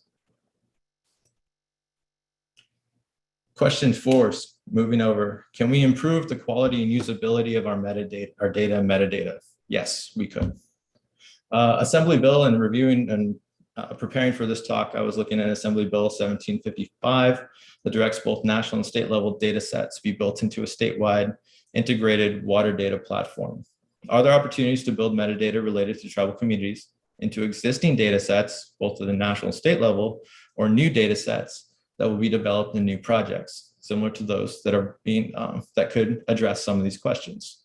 This is an ethical concern here. Metadata should acknowledge the provenance and purpose and any limitations or obligations in secondary use, again, getting back to data sharing, inclusive of issues of consent, another ethical concern. And so thinking back to the data ecosystem image, we have the metadata inserted and defined as a collection process, again, and adapted throughout the research process and added, and in some cases removed throughout the outputs as well. And again, I'd like to emphasize the metadata can also be adapted through the sharing process too, within the data lifecycle. One direction that I can point folks is to our team at the local context. And I can connect folks with that team if you'd like after the presentation. But there are notices that have been developed with them and the partners there, tribal partners there, that lead to identification of metadata that can be put into. And these are for data repositories. This is an ongoing process and ongoing development of these types of notices. So we have a biocultural notice, a traditional knowledge notice. Thank you, Anna, for dropping that into the chat there as well. attribution incomplete, and open to collaborate. So maybe not all data that is collected is not open or is open to collaborate there. Maybe the metadata identifies that, hey, there's traditional knowledge in here and the community would like to keep this or has decided to keep this private as much as possible. So some takeaways from today. Indigenous communities have much to contribute to the knowledge economy. We see that with research calls today. And then even at the national level, we've seen some instances where care is being put into the research proposal calls. Open data and open science does not fully engage with Indigenous people's rights and interests. So please remember that as you move forward within these open data pushes. Indigenous peoples have collective and individual rights to free, prior, and informed consent in the collection and use of such data, including the development of data policies and protocols for protection. Again, this is a traditional practice of protection of data. However, some of those traditional items have been removed from our communities. The use of Indigenous data invokes a reciprocal responsibility to enhance data literacy with Indigenous communities and to support the development of Indigenous data workforce and digital infrastructure. So looking at responsibility, capacity building as well. Ethical data are collected and used in ways that align with Indigenous ethical frameworks and with rights affirmed in the UN Declaration of Rights of Indigenous Peoples. And so again, these takeaways here, as Peter mentioned earlier, and thank you again for your presentation, are going to look different for every community. There's no one size fits all to care. There's no one size fits all to interacting with tribal communities. And this is another note that I put in here. Assess internal policies that may hinder development or implementation of Indigenous data sovereignty framework. And that was from a session that we hosted at Arizona State University in 2018 or 2019. And so this was my presentation today. I hope that it was useful and insightful, and open to questions if there are any here right now.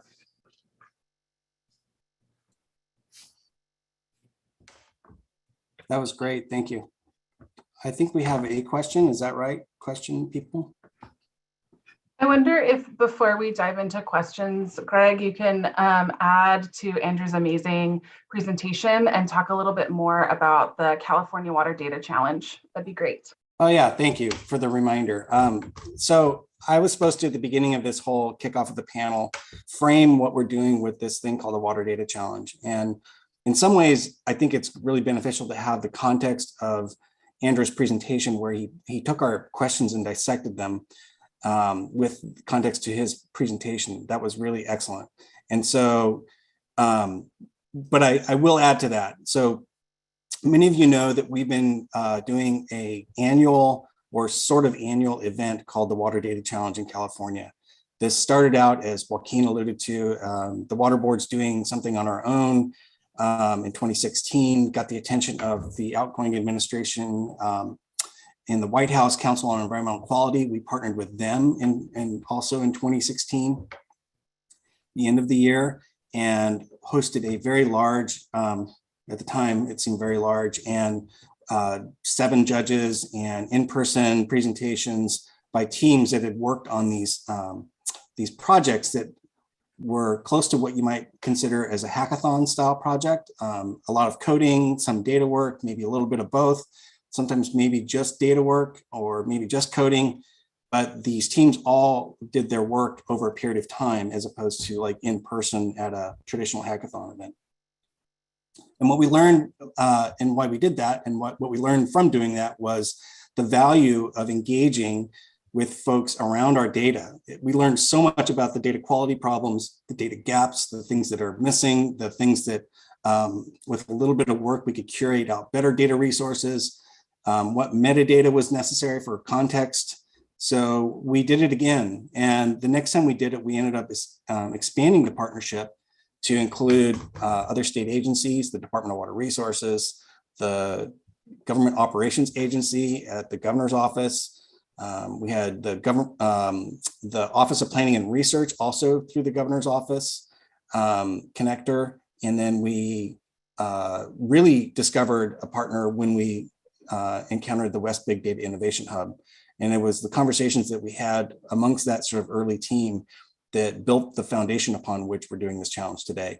So if you don't know, the West Big Data Innovation Hub is a project out of UC Berkeley and UC San Diego and University of Washington, I believe, that connects to the West Big Data Centers. So wherever there's a federal big data center, there's actually 4 hubs around the country. These hubs are designed to engage the communities with the data that are in those areas. And so with our partnership with the West Big Data Innovation Hub, we have taken this to like what I would call a different level of a data challenge. The last one we did started right at the beginning of the pandemic. And because of the pandemic, it lasted almost 2 years before we issued awards and did the final sort of closeout on it. And those projects are amazing. What we tend to see is that folks take some of these challenge questions like Andrew just did, and they think about them, and they think about them in context for how they have their own questions. And maybe they represent a community, maybe they're part of an advocacy group, maybe they're an emerging academic, early career, maybe they're still in academia wondering, can I put something on my resume? Can I really explore something? Can I get credit for it in my class? So we found all these alignments and intersections of interest to do this work. And so that's really what we're doing again this year. We took our challenge questions from prior versions of the challenge questions because, to be honest, as others have pointed out better than I can, the work is ongoing. We haven't really solved many of these vulnerable water data and water access problems in California. And we added some new flavor associated with what we read from the governor's budget in January. So we wanted to make sure that we're aligning with the priorities of this administration and all the important questions that revolve around water data in California. So the format is we are actually experimenting a bit this year. We're presenting these talks with the idea that they will inspire, engage, raise questions, raise emotional concerns about problem areas that you can then attend our workshops and ask more questions and dive into. So we're staggering presentations with workshops intentionally to try to really encourage a lot of good fact-finding, exploring, team building, whatever you want to call it. Folks are going to be out there, maybe already are, forming teams that want to enter into the data challenge this year. So come to the workshops, ask more of our subject matter experts and data gurus, and really engage with folks as we go through the rest of the speaker session this morning. I think that is good. Anna, do you think there's anything that I missed, or would you like to add anything? No, that's great. We've got questions piling in for Andrew, so we can switch to that Q&A for close to 10 minutes. Okay. Do we have a question lead for this part, or is it me? Yes, give me 1 second. This is Shuka. Thank you. Hey, Anna, can you navigate me to that first question? I'm not seeing it in the chat. Yeah, so we just wanted to elevate Anasita's comment. Our panelists, unfortunately, cannot submit questions in Q&A, so they're sending them to us in the chat. And so I just wanted to elevate Anasita's comment to you, Andrew. Thank you for the presentation. You and your organization have developed an outstanding approach for tribal participation and agency collaboration. The California Department of Water Resources and other state agencies, especially our SGMA program, are constantly facing challenges with data sharing with tribes in California. Your outline is a great learning tool, and I'm very interested in learning more. And Anasita is the tribal policy advisor for the Department of Water Resources. So just wanted to share the love there. And I'll kick off, I guess, the first question from Amanda. Thank you for this presentation. They love the paradigm graphic. Could you talk about how some of the data is being applied and used to support decision-making or funding for Indigenous communities in your experience? Sorry, you faded out there. The paradigm graphic, which was, am I able to go back? Here we go. Yeah. Could you talk about how you've seen data being applied and used to support decision-making or funding for Indigenous communities? So for decision making, that's when we get into that in our paper from 2016, when I talked about nation building and the governance of data, back into rebuilding data systems, now contemporary, of course, and then exercising governance over that data. So that's the process that's ongoing. Tribes are collecting data every day, whether it's through enterprise, whether it's through environmental data. And using that and applying that for decision making. One of the things that we try to do at the national level is when we engage with folks like, say, NSF program officers, and sometimes at conferences, I've had some discussions with those folks as well, about, if you're putting a call out for research within tribal communities, then just talk to the communities before you even draft the questions to make sure that they're relevant to the communities themselves. Just to make sure like those questions and that work can align from the get-go for tribal exercising or strengthening tribal sovereignty and aligns with the tribal self-determination. It's like federal partners, federal agencies can uphold their trust responsibility to tribes in that way as well.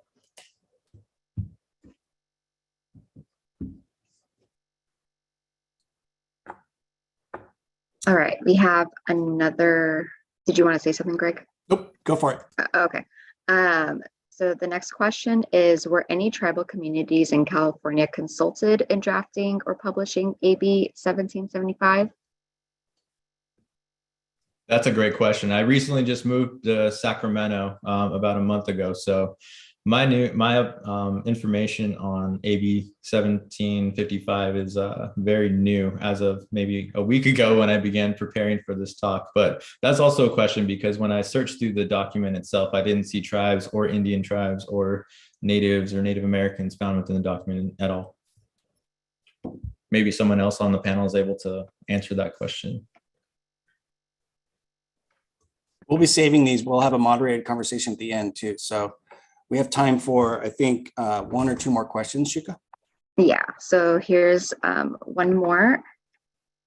Have privacy enhancing technologies been considered for resolving some of these issues concerning the sharing of Indigenous people's data?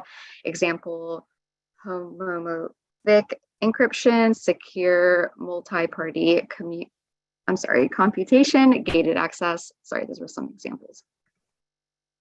Those are very technical examples, and that's something that we could explore. Right now, we're in a lot of an advocacy push.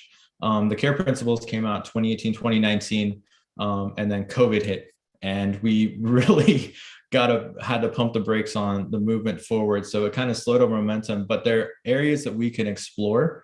Obviously, when it comes to Indigenous data protections for Indigenous communities, I can reference back to policies, laws, tribal referendums, and then also, contractual agreements such as MOUs, MOAs, NDAs, or sorry, I don't want to use all the acronyms out here, but hopefully folks understand what I'm talking about there. So those areas are more technical. That's a discussion I'd love to have and to see what that can look like when CARE is applied in those areas as well. Great, thank you, Andrew. That's all for questions. Great, thank you. And we will get to the other questions. Thank you, Andrew. Very, very well done. Excellent presentation. Thank you for being present and sharing all that. We'll get to all the questions eventually. So cool. Our next speaker is Sarah Ryan from the Big Valley Band of Pomo Indians. Sarah's been an amazing, strong partner for many years with the state of California and the water boards. I've gotten to know her over the last few years. We've done really great partnerships with her and other colleagues around the state trying to advance tribal data equity. And so I'm really appreciative. I've heard Sarah talk about some of these topics, and she is going to really open your eyes to some of these issues. And so let me give a quick intro for you, Sarah. You're the environmental director for the Big Valley Band of Pomo Indians, which is located on the shores of Habatin, the other name for Clear Lake, the right name, I suppose, and the largest national freshwater lake in California.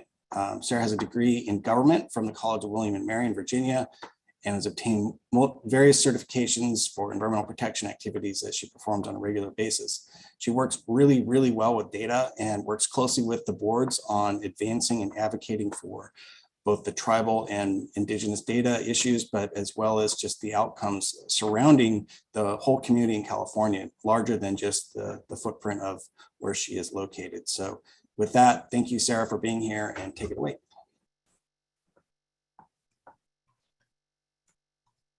Thank you. Let me go ahead and share my screen.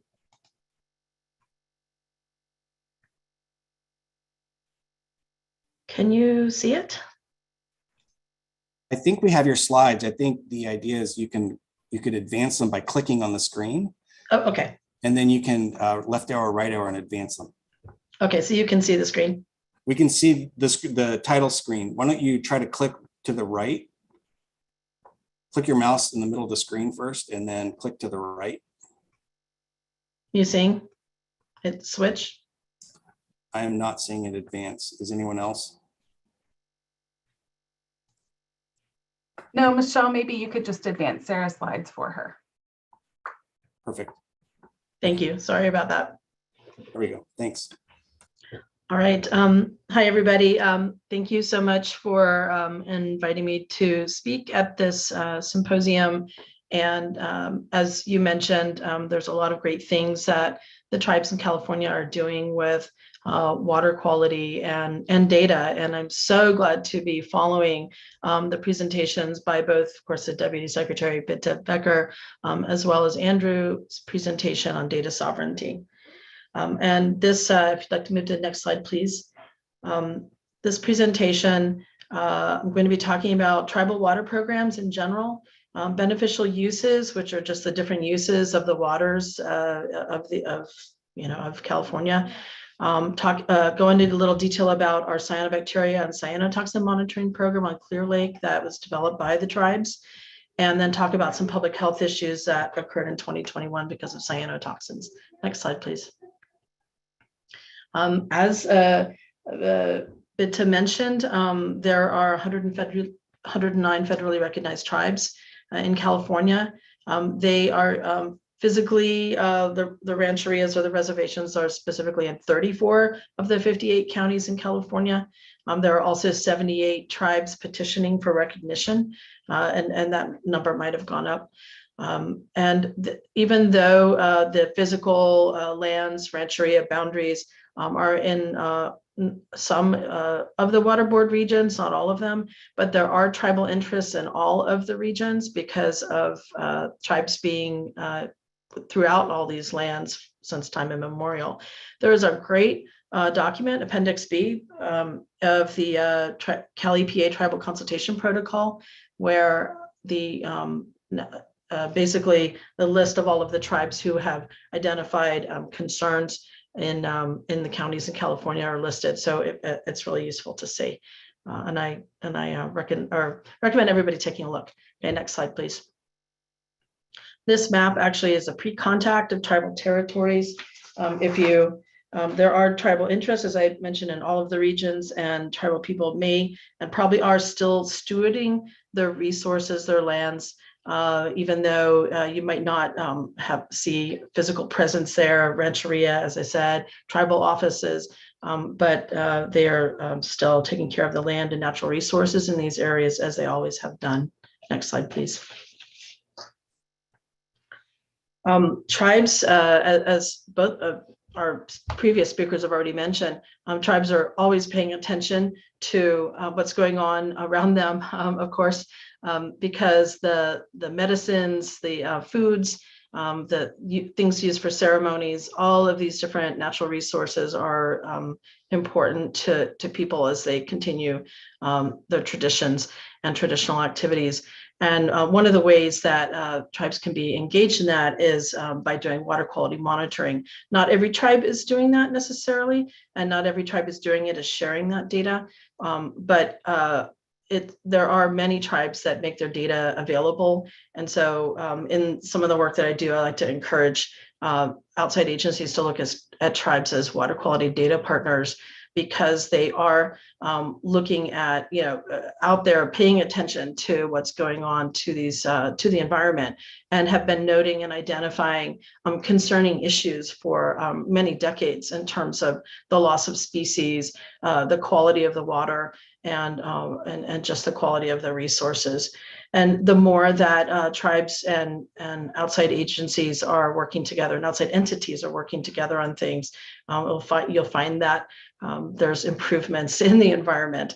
So tribes often, if they're using federal US EPA dollars, they have quality assurance plans that are considered legally defendable. So it's good data, and some of it can be found online. I'll be talking about that in a little bit. As Andrew mentioned, tribal data sovereignty should be respected, and it's great to see that there's been a lot of thought put into this. Tribes specifically are sharing, if you are able to find data online, it's probably data that they've marked as final, that can be shared, but it's extremely important to be checking in with tribes when you're looking at their data. And I'm glad to see that there's more work being done in that field. Next slide, please. In 2017, after many years of advocacy from California tribes, tribal beneficial uses definitions were finalized and adopted by the State Water Resources Control Board. And these definitions are the vehicle to be able to protect water quality so that it's protective of tribal traditional activities. The existing beneficial uses, or the federal word for that is designated uses in the Clean Water Act, but these traditional activities have been going on for, of course, millennia, and they are not the same as recreation. And so when you look at water quality standards that are currently existing, they are protective of water quality of recreation and other things that are not reflective of the exposure scenarios of tribal uses. So these two definitions are now being integrated into to various activities at the regional levels. I think my next slide goes into that. Next slide, please. So this is a graphic that was developed by multiple tribes regarding the impact of freshwater harmful algal bloom events on traditional activities. And as is noted here, the uses that tribes or that tribal peoples are engaged in could be repetitive, gender assigned, and also long-term. And if you're not considering the exposure scenarios of a dermal exposure and an inhalation exposure of a harmful algal bloom event, happening because there's consumption of animals, but also immersion ceremonies and other things going on, you're not capturing that full exposures that is happening with tribal traditional activities. So it's incredibly important that tribes are collecting data and also communicating what needs to be communicated in order to protect the traditional uses. Next slide, please. So as I mentioned, what's happening with those definitions and also with tribal data is that tribes are working with the regional boards to amend basin plans to protect their uses. And this is really important because cleanup permits and discharge permits or cleanup levels and discharge permits, TMDLs, are all linked to the stated beneficial uses and the water quality objectives, basically the water quality standards associated with them. So without traditional activities with their own exposure scenarios being considered, with the guidance and management of water bodies, tribal uses are not being protected. So this work is now occurring throughout California and really instituted by tribes. Next slide, please. So the cyanotoxin monitoring program that Big Valley Band of Pomo Indians, who I work for, and Elam Indian Colony, this program was developed and established in 2014 after years of cyanotoxin bloom or cyanobacteria blooms on Clear Lake, which were really concerning, very worrisome, extremely smelly, and because there were dead fish happening after large blooms, it was extremely concerning what was happening to the water quality, if there was toxins, if it was safe or unsafe to go into the waters. And the county did have a reactive program where, after dog deaths, it would go do water quality monitoring, or in some of the worst blooms, they'd use some kits, in-house kits to test it. But basically the Big Valley and Elam and their councils were both like, we need to have more information about what's going on. The tribes had already, Big Valley and Elam had already put it into their quality assurance plans. And so we started sampling in 2014. And so those are some of our pictures, both microscopy and site photos of the blooms on the lake. Next slide, please. So, you know, besides just concern of what's in that water, there's also like specific impacts from cyanobacteria, as many of you know. You can have fish kills because oxygen is depleted when the blooms are dying. There's an impact on plant growth, and there are some foods that the tribes eat from the lake. Of course, there's questions about water safety. And there are many people get their drinking water from the lake, both from public water systems, state smalls, and also private systems. So these impacts alone are a reason to have a proactive monitoring impact or program on Clear Lake. Next slide, please. So just some photos of blooms over the years. Next slide, please.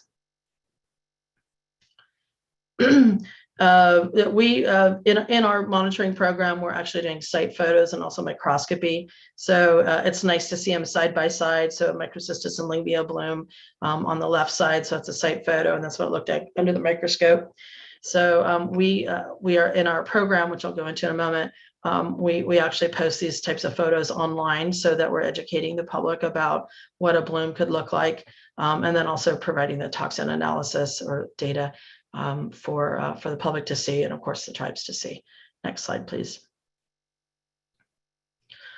Because different cyanobacteria can produce different toxins, we use the guides from the state to identify which toxins to send off for analysis. So we've become really knowledgeable about the cyanobacteria genera in Clear Lake. And so this is just one of the resources that we use. Next slide, please. And of course, there are guidelines for exposure to various cyanotoxins. You can see on the left-hand side, different uses that could be in a water body with cyanotoxins, and then the action levels that have been identified by the Office of Environmental Health Hazard Assessment. So we use that as well in terms of the outreach that we do. Next slide, please.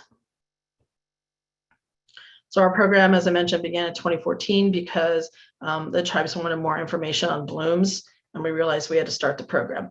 So, and the funding that was used to start it was Cali and kind of continue it since 2014 is Cali PA Environmental Justice Grants, BIA Water Resources Grants, US EPA General Assistance Program Grants, and US Fish and Wildlife. Next slide, please. Right now, these are the sites that we have on the lake. We're partnering with UC Davis, who has some interior sites for some studies that they're doing, as well as the County Water Resources Department, who also has some interior sites. And so whenever they're out there doing additional monitoring for other things, we ask them to bring some water samples back to us so we can do microscopy and also send off for toxin analysis. The tribes are the ones who are doing the shoreline sites, and we currently have 19 sites that we go look at the water quality and take measurements and take samples every 2 weeks in the summertime and monthly during the off season. Next slide, please. So, you know, of course, in terms of how is this, why are we doing this? We're specifically looking at cyanotoxins impacts on beneficial uses. So you can see some pictures here of tribal activities. Human exposure is, of course, extremely important. That's really why we're doing the monitoring. Our council at Big Valley has said it's extremely important for the data and the toxin levels to go out so that people can take care of their kids and they know, you know, can make informed decisions about the activities they want to do in the water body or in the lake with those toxin levels. Just because, but you know, we don't stop at, oh, this is too toxic to go in. I mean, we're also using this data to improve the cleanup of Clear Lake. Next slide, please.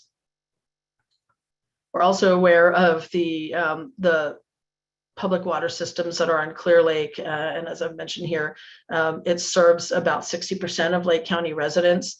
No, actually, the tribe I work for, Big Valley, we get our water from wells, but their Elam Indian Colony gets their drinking water from a public water system that is using Clear Lake surface water. And of course, there's a lot of other people as well. And actually, our program led to the drinking water testing of cyanotoxins of microcystin after several years of us monitoring and showing the high toxin levels on the lake. Last year, the State Water Resources Control Board required the public water systems to do weekly or biweekly cyanotoxin analysis of their intake water and tap water so that it can and report it. So our data actually led to additional transparency and testing to ensure that there was it was meeting the Federal Safe Drinking Water Act's advisories. Next slide, please. Cyanotoxins also build up in fish. So we, using Cal EPA environmental justice grants, we've also looked at cyanotoxin levels in both the tissues and the liver of multiple species of fish that are important to the tribes. We met with tribes from around, from the area and asked them which fish were going to be the most important for us to be testing for cyanotoxins. Of course, we're already doing that for total mercury and methyl mercury, but we wanted to increase that to look at cyanotoxins in them as well.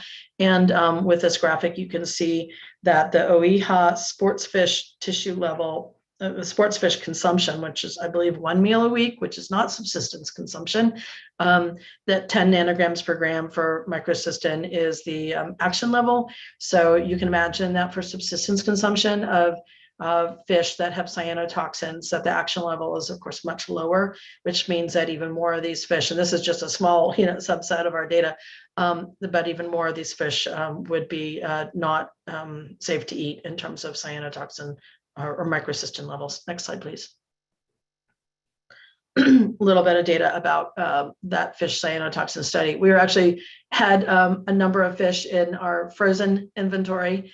We're able to look at fish from 2010 to 2018, 10 different species of fish and shellfish, a total of 126 samples. So we're able to look at multiple species at all arms of Clear Lake.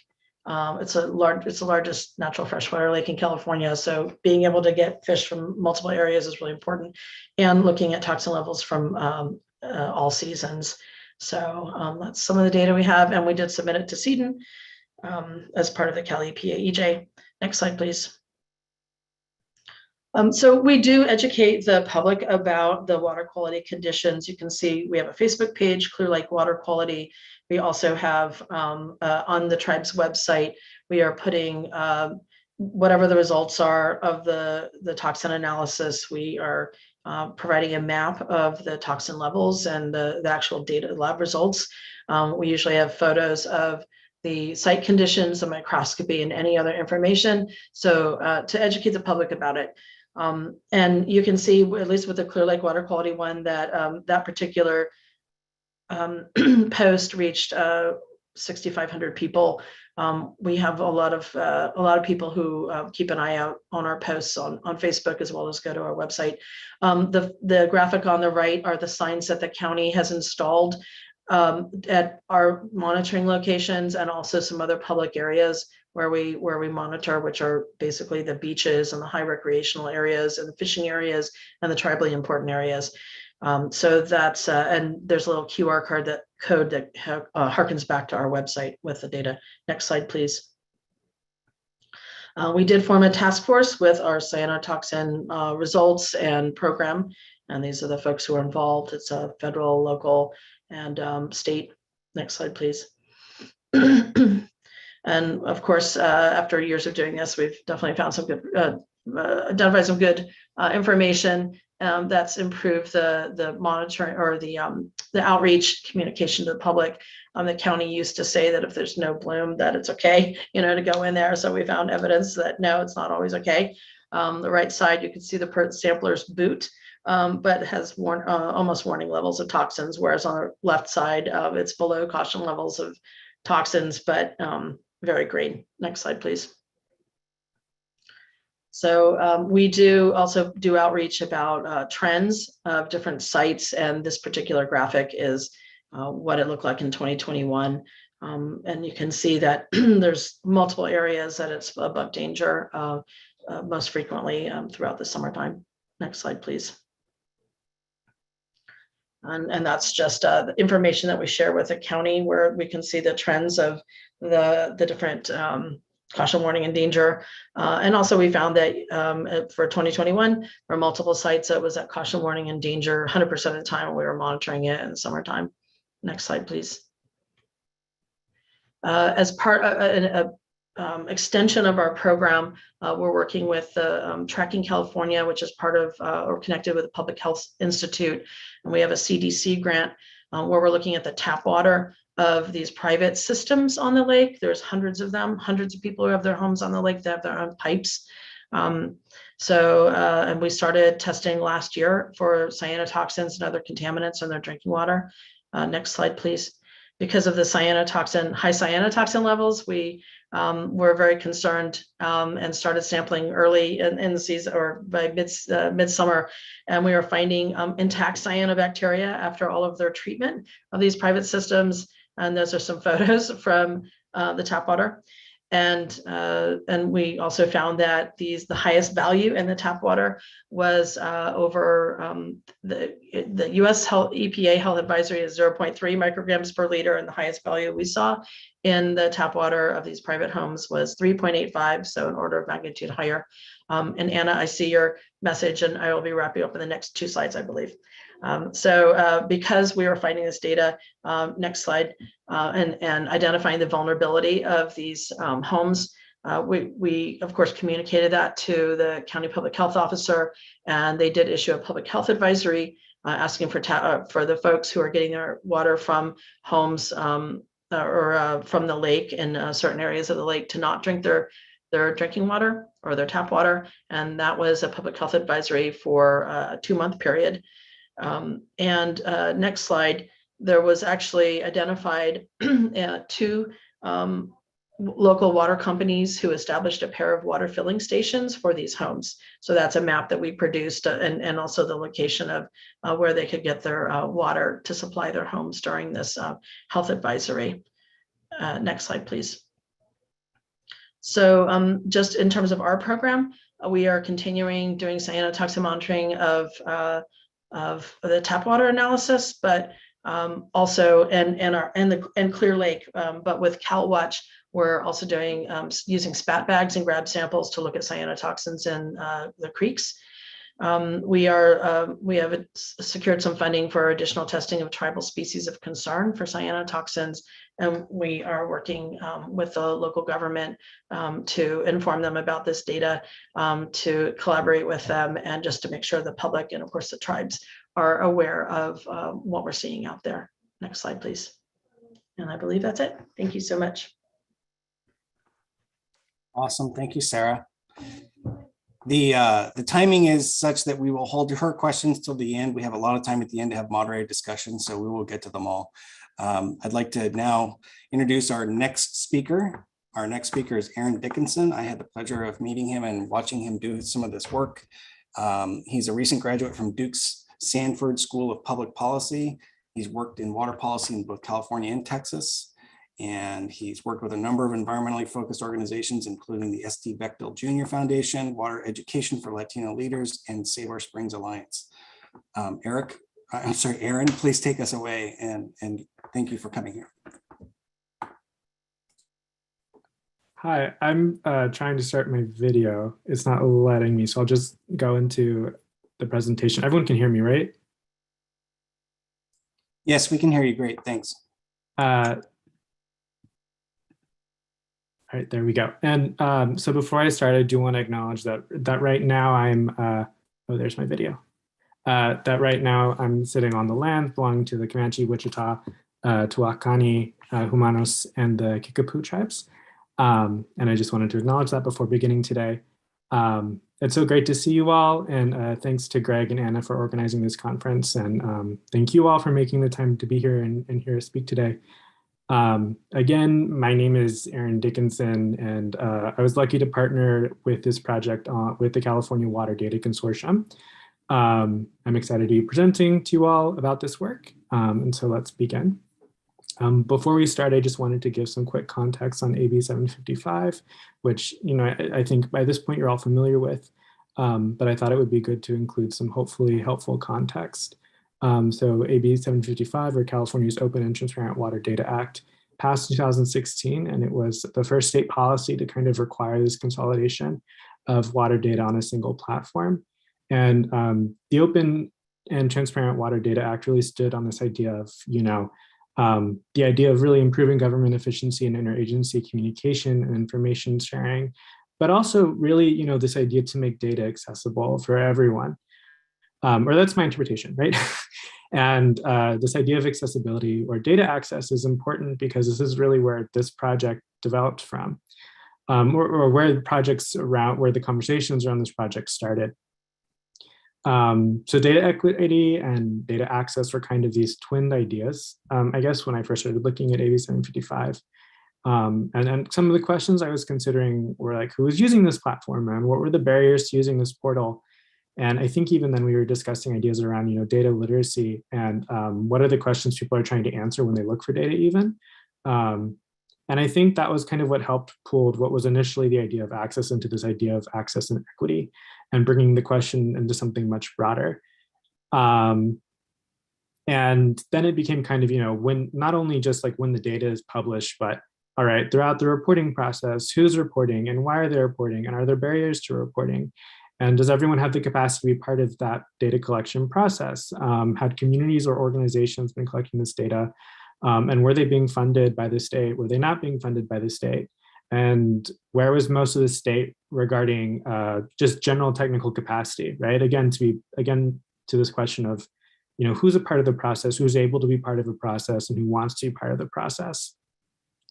And ultimately, this project was, kind of looking at these two ideas of data and equity, not obviously I look into AB 75, but this was looking forward too, right? To see what could be some good recommendations for the next open water data policy when that starts being, thought about.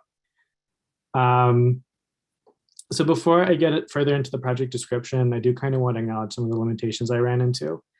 This wasn't a PhD, right? This was a master's thesis. And so the analysis and data collection really only lasted a bit over 3 months. Interviews started around the end of December, and then up until early March, I was doing the majority of data collection still, and then the final analysis. And something that I think is really important, especially as I'm on this panel, while I was able to secure, to speak with tribal liaisons and folks on the state and local sides who did work with tribe, I wasn't unfortunately able to secure any interviews from tribal representatives directly. And that's important because if you're talking about equity, especially, in California, but in the US more broadly, and I guess anywhere, you do need to consider the Native perspective and how that plays into policies and how it hasn't played into policies in the past and why it should be into the future, especially with the future looking lens. And so with project description, with the context and limitations somewhat covered, and I'll touch on these more in depth as we go on, as I cover the methods, but essentially the project was qualitative, right? We had 2 core components, expert interviews and an expert assessment and an equity assessment. And this project relied on those interviews and that assessment to better understand the equity concerns regarding California's current water data collection, reporting, and analysis processes, and what good recommendations might be going forward. All right, so again, my goal here was to kind of pull everything together and figure out some possible recommendations for future open water data policies, or even more generally open data policies in regarding to what could happen in the future. And I do want to acknowledge again that these recommendations are not a silver bullet, and this is not like the equity framework that I developed, but an framework that was influenced ultimately by my own self and my bias that I carry into the work. And, I'm a white Latino man who isn't living in California currently. I'm college educated. I recently graduated my master's, and who I am does impact the framing of the final recommendations. And I'm carrying that perspective with me as we go forward. And so that's just something, a reminder as we continue into what the project is and the final recommendations. So as I mentioned before, the methodologies kind of included the expert interviews and then the equity assessment. Interview candidates were selected from an initial list informed by the consortium and the consortium's equity committee. Potential candidates were expected to have a familiar with, in a professional or lived capacity, issues relating to water data, reporting, analysis, equity, more broadly. Candidates may be working on a combination of these issues if they were working on these. And while I did reach out to candidates, interviews ultimately did self-select into the process. I sent out an email to all potential candidates saying, this is why I would like to interview, this is what the project's about. And then it was on them to follow up on whether they wanted to be interviewed or not.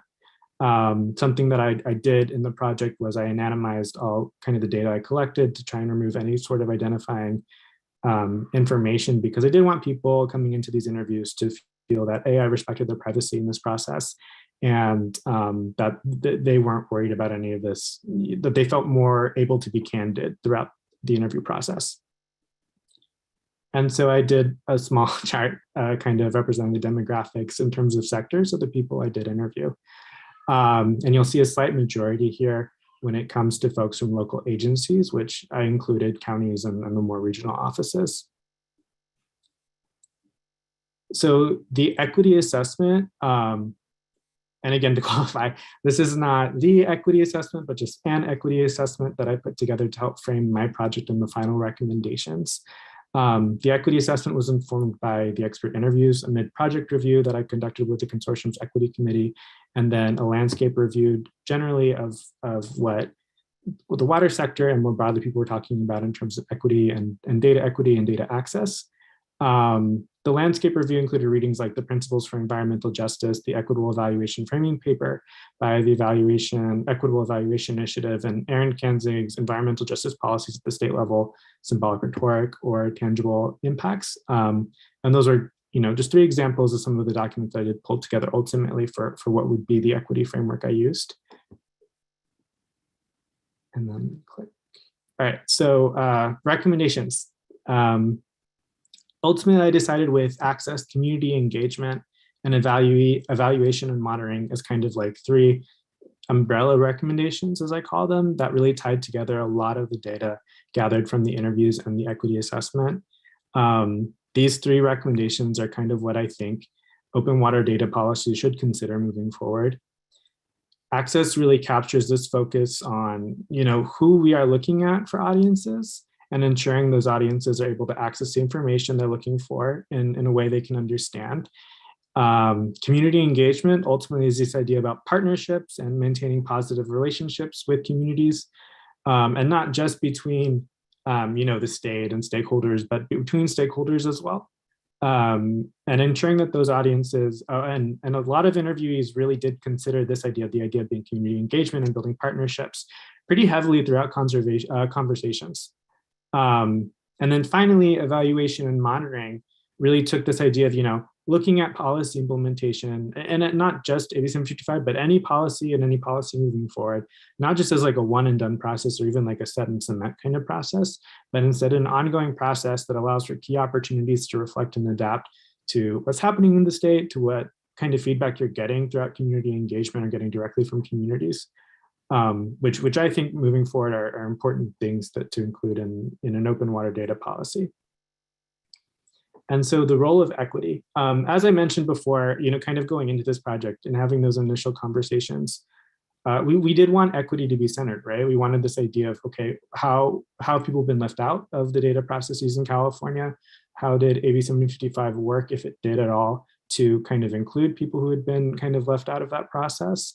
And one of the big takeaways I had from the interview process, and then also from the equity analysis to a lesser extent, is that equity is kind of too big to keep as like a single recommendation. Interviews considered, in any of the conversations I had, you could hear implicit indications of this person was thinking about equity and environmental justice, whether we are talking about the data collection process or the barriers they face to accessing data in terms of, just reporting it or collecting it. And so while interviews were considering the impacts of how equity impacted their work and the work of others, I ultimately decided to break that idea of equity into the three subcategories you saw earlier in the previous slide of access, community engagement, and evaluation and monitoring. So access, and I'll start off with a quote I got from one of the interviewees is, I think public access to data is good, but I think the public really needs access to information, and the data is valuable, but that data requires interpretation. And the final recommendation is open water data policy should explicitly acknowledge differences in needs between user profiles. And what I mean by that is that one of the things that I had heard throughout interviews pretty consistently is that there is a difference between interview and raw data, right? And data access should consider the audience and their ability to engage with data and information relative to questions important to their concerns, right? It's you know, depending on where you are and the way that you use water, you're going to be interested in mercury fish levels, for example, or general water quality for drinking, or can you swim in X body of water? Another big issue was how metadata is being used or updated or included in the data process. People reported issues in accessing data, especially when metadata wasn't regularly updated. And then a big concern also from, I guess, the academic side and people who were data generating asked for just including this data and monitoring methods used in kind of the metadata to further improve understanding of how data was initially generated and to prevent misuse and misinterpretations of data. Capacity and funding obviously was a big issue because if you can't afford to participate in the process, you don't have the capacity for it. If you can't afford it, you still, that also includes issues of like, okay, how long does it take you to train staff? What are the issues and barriers to getting staff outside into the field to collect the data? And that future data policy should include some components of what that might look like in terms of what are the issues to accessing funding. And community engagement, and I'm getting a note, I think I have 5 minutes left, so I'll go a little bit faster here. Community engagement is like an incredible tool to better data policies. Their implementation and the relationship between stakeholders and the regulatory agencies or government more broadly, communication, transparency, and partner development and maintenance all fall under the umbrella of community engagement. Community engagement was among all interviewees considered to be like the most single important strategy governments could be funding. Interviews considered active and routine community engagement to be important to data collection and the implementation of data policies and regulations. Interviewees suggested that government agencies should be empowering departments directly to engage with their communities, and that's local or regional based. And it's important to, because of that, it's important also to recognize that engagement is contextual, right? It's important to recognize the differences between communities and that their needs are going to be different in terms of what that engagement looks like. And depending on that region and the tools they have for residents. Sorry. Estoy hablando de... Es que está el coordinador. Okay, un momento. Disculpa.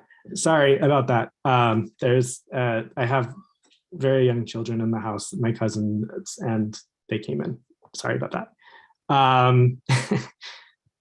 Let me click on the slide. And so again, let me just cover these pretty quickly. Local feedback and insight can help close these critical data gaps. A number of interviews mentioned how local feedback has helped to correct for assumptions made, and often incorrect ones. One interview mentioned directly that during the groundwater basin prioritization process, there was some pushback from coastal areas. Essentially, the idea was that the projected water demands were too high, and the coastal areas were arguing that the fogs did help with irrigation needs, and so that demand maybe should be a little bit lower. Transparency is key to developing relationships at the local level, and that those relationships are ongoing. It's not a one and done process. It's something that needs to be continued and maintained, and you need to have someone there in the area to help maintain those relationships. And then finally, communication should be narrative focused. And by that, I mean, people do care about obviously the raw numbers and data, but more importantly, from what I've heard, it does seem that you do get better results, you do get better engagement when you're able to incorporate why you're collecting this data and how that data is being used and how the story that data is telling, and making sure that you're able to communicate that. And then finally, for evaluation and monitoring, the idea here is, as I mentioned before, implementation is not in steel, it's not cemented. It's something that should be ongoing and provides opportunities for much needed corrections. Especially when you are doing things like community engagement and you're hearing, hey, this doesn't work, or hey, this isn't how we do things, or hey, we could get better data in X way. And an evaluation and monitoring process that is developed, with community members and kind of has these like key equity cornerstones or goals that can be worked on together and improved and constantly monitored, does help provide and tackle some of the issues that we see today in some of the collecting and reporting processes. And really quickly, just again, implementation is an ongoing thing, and having a really core evaluation and monitoring attached to any kind of policy does help for that flexibility, does help for those opportunities to collect and hear the needs from the community and adapt how that implementation is going. And then, as was mentioned earlier today, the safe and affordable funding for equity and resilience does an annual needs assessment. And I think a lot of people, or a lot of the interviews I spoke to, did kind of point that out as a potential model, as saying, this is what they're doing, and this is something that could be incorporated, or data could be included as a part of that process. And yeah. So, any questions? Sorry about the interruption there in the middle. No worries about that, Aaron. We're gonna push the questions also into the 40-minute chunk we have for the end. Or the large chunk of time we have for the end. And so next, thank you very much. That was awesome. Lots of great questions are headed your way. So just hold tight, Aaron. Next, I'd like to introduce the team from the Department of Water Resources. I'm gonna introduce Anacita, I think. And I know Carmel from a previous world, but I think I'll introduce Anacita as the lead speaker. This team has done an amazing amount of work recently, and they've released this new report. So I really look forward to hearing from them. I actually don't have your bio. So Anacita, if you could take the job of introducing your team with you, that would be fantastic, and we'll stay on time. Great, happy to do so. Thank you, Greg. Yeah.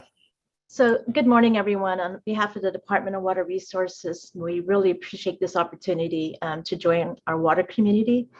And our presentation today will be covering the Integrated Regional Water Resource Management Program, the successes and the challenges and the growth of this program over the 20 years of its development. I'll be joined today. My name and title is I'm Anacita Augustinus. I'm the Tribal Policy Advisor at the Department of Water Resources in the Executive Division. And from my office, Mariko Falke will be speaking. She's our Executive Tribal Liaison. And then from our Financial Assistance Branch will be the Carmel Brown and Pablo Ortiz. So we could go to the next slide, please. And we can go further. So today we're going to be talking about tribal sovereignty, the considerations, and I really love that we're speaking about data, because that's always been a challenge with the work we do, and I believe that's just across all state agencies, and really want to talk about the key milestones and the purpose of some of these workshops is talking about tribal challenges, and so we'll be addressing that. And of course, we also want to talk about the future opportunities and how we can move forward. The next slide, please. So I really appreciate the opening plenary by both Joaquin and Bitta, and the land statement, Gary, that you opened with. And I like to begin with tribal sovereignty and how state policies have addressed our approach to tribal sovereignty. I know many in our audience are familiar with the executive orders B1011 and N1519 that recognize tribal sovereignty on behalf of the state of California in working with California Native American tribes. And Bitta brings up a good point of what is that state recognition process, and how are non-federally recognized tribes being addressed? I think we are seeing policy being developed and evolved to address that, especially with N1519 and how N1519 have established the Truth and Healing Council and has put together a broad audience of federally recognized and non-federally recognized tribes to really address that. So I'm looking forward to more of that policy development. But from the Department of Water Resources point of view, since time immemorial, tribes has possessed the inherent right and authority over their people and territory. And we recognize that. We try to implement that into our policies and approach. And we also want to acknowledge, through our approach is recognizing through these state consultation policies that tribes are not stakeholders. We try to make sure that in our grant program and management that we have our staff recognize that. Also in our workshops and public outreach to acknowledge, tribes are not a member of the public. They are not stakeholders. They are not an ethnic group, but they represent sovereign governments. And our requirement as a state agency is to engage in government to government consultation. And so if we can go to the next slide, and I'm going to turn this over to Mariko. Good morning, everyone. My name is Mariko Falk. I'm the Executive Tribal Liaison for the Department of Water Resources under Anacita's office, the Office of Tribal Policy Advisor. So I'd like to go into basically some of the ways that we address AB 1755 as well as tribal sovereignty. And so there are some considerations when talking about tribal sovereignty, data accessibility, and confidentiality. One of those, as Ms. Becker had brought up, was recognizing that there is historical context between sovereign tribal governments and state agencies as well as federal agencies, and understanding that this can actually be a limiting factor when asking for tribes to share or send data, information, or documentation. It's very important to develop partnerships and trust with tribes to ensure the confidentiality of information and also be respectful of this historical context. Here at DWR, we have also have SGMA, our Sustainable Groundwater Management Act. Through that act, we have an establishment of the Water Code. It does establish Native American tribes as both beneficial users and as sovereign nations. The act provides that the federal government or any federally recognized Indian tribe may voluntarily agree to participate in the preparation or administration of a groundwater sustainability plan or management through joint powers of authority with local agencies. There are also a number of federal and state policies in play that do help with the protection for confidentiality to address tribal concerns. And I quickly listed them here. Of utmost importance is AB 52, because as both Mr. Martinez, Ms. Ryan, and Ms. Becker have stated previously, AB 52 was a policy that was passed to establish tribal cultural resources. And if we can switch to the next slide, AB 52 has allowed for a lot of state or non-federally recognized tribes to be able to come to the table for consultation. DWR also has our tribal engagement policy, which also operates outside of AB 52. And through this consultation with tribes, we've been able to learn, and DWR has been able to learn, that tribes were and still are stewards of the land and were the first water resource managers. Tribes bring unique traditional knowledge that has been developed through time immemorial, through cultural practices such as storytelling, which also identifies the value of particular resources to consider in regional water management to IRWM regions. The partnerships that have developed can open up regions for additional leveraged funding. Through recognition of tribal sovereignty, DWR has been able to understand the resources that are important to tribes and develop creative solutions to address tribal concerns. Thank you, Mariko. And now we're going to have Carmel cover the next few slides. Good morning, everyone. Hi, Greg. Haven't seen you in a while. I'm happy to be here. And I'm going to talk quickly about some of the history of IRWM as it pertains to tribal involvement. And I just want to say real quickly, and Greg and Anna know this, but a few weeks ago, we didn't have anyone available to speak from DWR, and now there's 4 of us. And this is just exemplifying the fact that tribal involvement is so critical and important to us and essential to us as a department. We want to actually weave it into all of our programs. So I manage the financial assistance branch in our Division of Regional Assistance.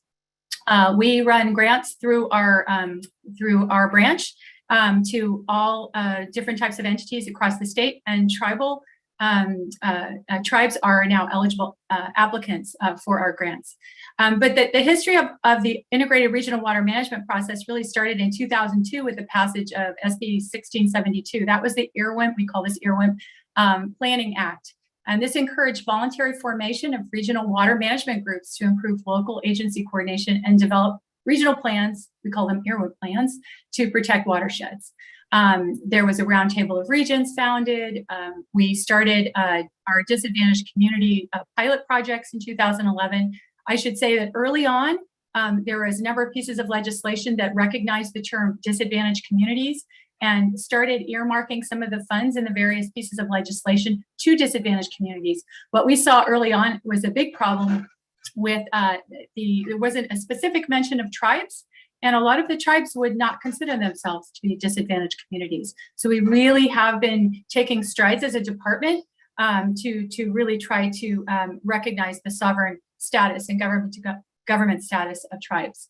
I'm going to just skip forward here. Hopefully you can all read this, but in 2016, we updated our plan standards. So in order to qualify for our funding, these regions have to develop these IRWM plans, and they have to meet our standards in order to have eligible plans. So this was the first time where we included updated requirements for outreach and this statement.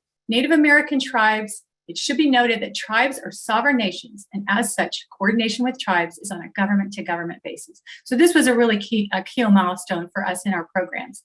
In 2017, the Roundtable of Regions, which is a network of the 48 established IRWM regions around the state, they formed what we called a disadvantaged community work group. There is a little typo on this slide. It didn't have the word tribal in it back in 2017, and I'll explain that in a minute. And then in 2018, we co-hosted with some of our grantees through this program a summit in November that year. And we really were diving down and starting to talk about some of the needs of disadvantaged communities. This was the first time tribes came, they were speakers, they were on our panelists, these tribal representatives, and we really were getting a better appreciation for the tribal status and the need to involve them better. In 2020, we had a series of, we had a webinar series. We had another summit that we co-hosted with the Santa Ana Watershed Protection Agency. And then we renamed our program, our grant program, it was formed with Prop 1 money. It was called the Disadvantaged Community Involvement Program. We added a T, and we said it's really important for us to recognize that status of tribes. And then in 2021, the Roundtable of Regions did a caucus, a virtual listening session. So those are just some of the key milestones. If we can move to the next slide. And the next slide has a little bit of a repeat. So what I'm really going to focus on here is the fourth bullet down, which is that Prop 1 legislation in 2014. It provided $510 million for integrated regional water management. Of that, it said a minimum of 10%, so 51 million, would need to be dedicated to underrepresented communities' involvement in the program. And so we were able to cast a really wide net and say it's not just the disadvantaged community term that is very tightly linked to a median household income definition, but it also included all members of the underrepresented communities, and tribes were underrepresented in our programs. It also included like the unhoused, for example, in that. And then there was another minimum 51 million set aside in that funding for projects that would benefit those folks. Next slide, please. A key premise of integrated regional water management is ensuring that all communities are involved, not just sitting at the table, but also in governance and decision-making, development of policies, plans, and strategies, and then the implementation and operation and maintenance of projects. That stronger communities bring resilience. And after 20 years, we're really seeing it. So tribal involvement in IRWM, these tribes' territories lie within those 48 IRWM regions in California. Tribes can engage with their Aboriginal territories to forge partnerships with water agencies and address their own planning needs. And there have been some concerns and limitations that have come out with this over the last 20 years.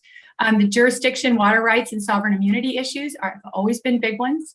Ensuring that participation is not just as stakeholders, but as independent sovereign governments.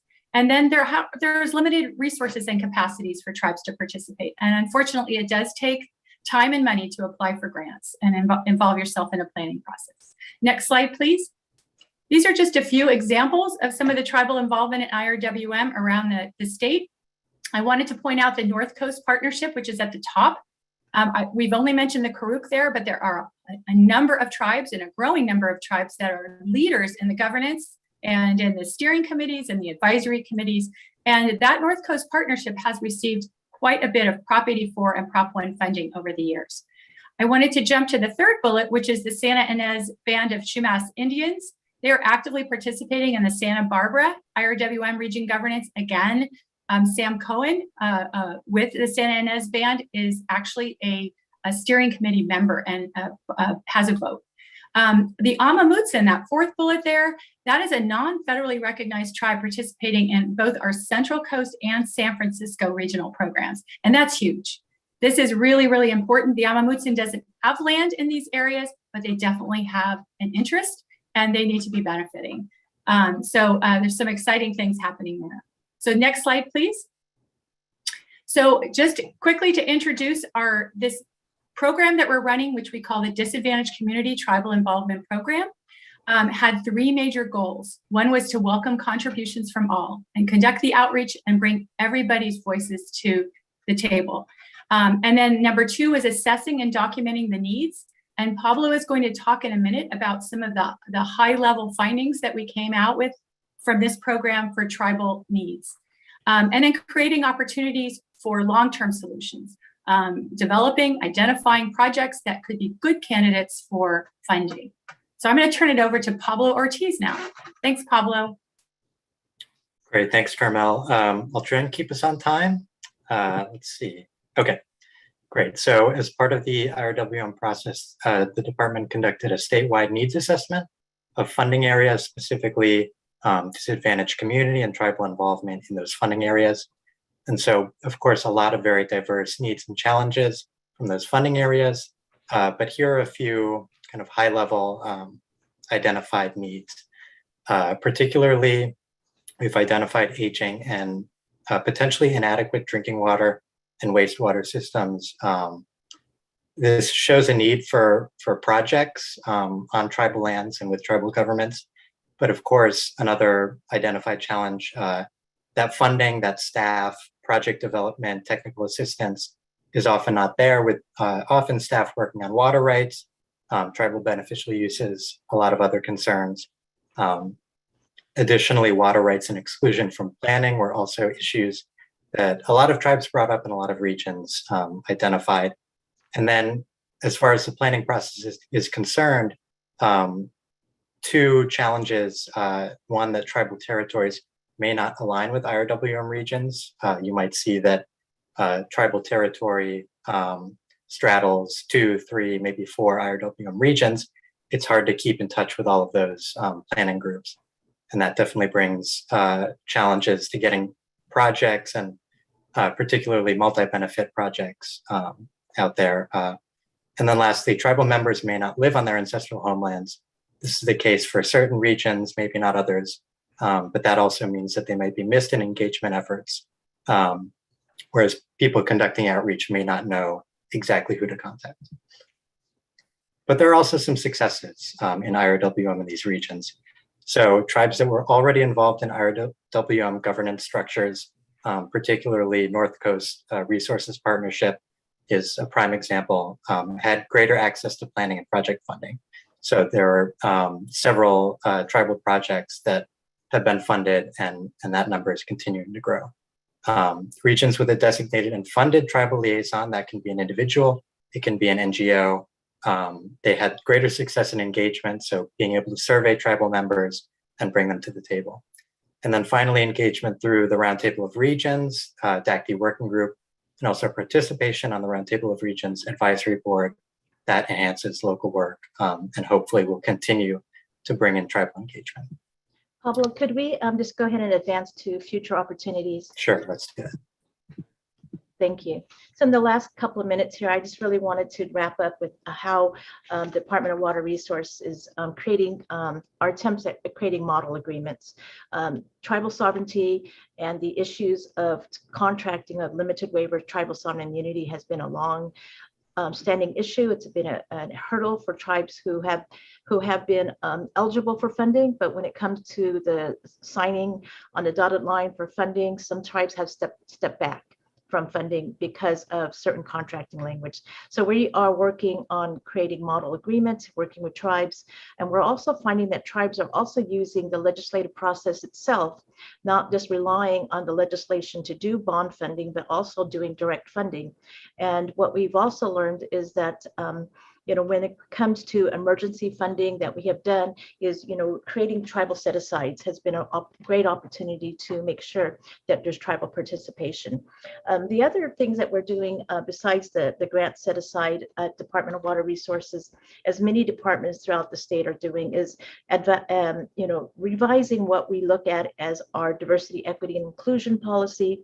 We've developed DEI policies. We've announced a racial equity action plan, as well as human right to water policy. And we do have more slides if you just want to kind of scroll through, Pablo. These are things that we're going to be working on. There's various tribal advisory committees that people are invited to with the Tribal Water Summit and the California Water Plan update. These are great opportunities for tribes to be involved with. But if you could advance to the anniversary series map, we are going to be doing a 20th anniversary video of the IRWN process. And we were looking at not only state agency partners, but also the tribal partners. So we're looking for contacting many of you that may be on this call. But thank you again for this opportunity, and to my colleagues who presented with me. And it was a quick run through, but we're happy to share this slide presentation and join the question and answer panel. That's fantastic. Thank you all. Great team presentation, by the way. Those are hard to pull off. It was like a baton race or a relay race. Very impressive. So now we're going to transition into a panel discussion. So I invite all the speakers to turn their cameras on. And what I'd like to do, first of all, we do have some deferred questions from earlier. We will get to those, but I want to just start a little dialogue here. Make an observation and ask a question of each panelist or panel group. And the observation is that the speakers, including the water board speakers today, have permission to work on this. They have permission and a mission that aligns the doorways to open for good tribal water engagement and good water data and tribal lens kind of a focus area. So there are probably people in the audience that don't have that same sort of a culture or permission or mission. So I'd like each one of you to think about either a recommendation you mentioned and lift it up again, or to bring something in that you didn't talk about that really sort of would address that community that maybe faces different barriers and challenges than we have in our very lucky to work in state government and other places that have talked this morning. So let me start with, let's go with the Department of Water Resources first, because I'm curious to hear what you think. Yeah, if you don't mind, I'll go ahead, Carmel. What we're doing at the department is we're looking at how to develop compensation agreements. And what we have developed, especially with our projects, because we not only do programs, which is the financial assistance programs, but of course, as you know, we developed the State Water Project and other various construction projects. So we've developed a public entity agreement process where we can directly contract with the tribe. And we are utilizing that process. It's been about 3 years now, but we're calling it tribal services and developing a concept that tribes are subject matter experts and that the services they provide should be compensated, not only in projects, but now we're looking at how those can be translated to capacity building grants and how we could utilize existing programs through the water bond funding to have that capacity grant. So I'm thinking that is the wave of the future. If the state is looking at equity, and equity is going to be translatable to participation in the community process, that would be something that I would recommend all state agencies to look at and to develop those best management practices. Greg, if it's okay, I'd like to just add a couple of things we've done internally at Department of Water Resources that I think are huge. Anacita has championed, and this happened a couple of years ago, but I used to be a branch chief. I am now a branch manager. None of us have the label or the title chief anymore in the department. That is gone. Anacita has developed an internal cultural competency training course. She's been a little busy lately, but was getting out to all of our 4 region offices. And I think it is really critical for agencies to start from within and to really model the change that we want to see outside in the world. And so we've really tried to take strides to do that. And this is supported at the very, very top by our director. So I just wanted to point that out. Thanks. Thank you, Carmel and Anacita. That's great. How about for a different flavor? Aaron, from the survey and the interviews that you did something rise up for this question of what if you're not given a green light to do all this amazing work that we're all talking about? Yeah, I think, and what Anacita and Carmel had brought up just in terms of how this data is tackling equity with, especially what Anacita said around expertise, I think ties in pretty well into what conversations I heard about evaluation and monitoring, specifically in terms of when you do have a policy and it's including this like very strict evaluation and monitoring process where you are reaching out to communities and you are saying, all right, together we're going to come up with these mutual beneficial goals or these goals that you want, and including those into the evaluation and monitoring process. This isn't, I guess it's not super answering your question in terms of what the process would look at to get them involved, but I think it is, a lot of it does fall on to, all right, what is the mentality currently of decision makers and policy makers at the state level, and how we can start changing the conversation in terms of, what is expertise considered to be, and how can we get that definition to be broader? And I think at that point, then you probably get in a lot more variation of the people that you're able to bring into this process. If that helps. Sorry, I'm not sure if that was super. That's very great insight. Thank you so much.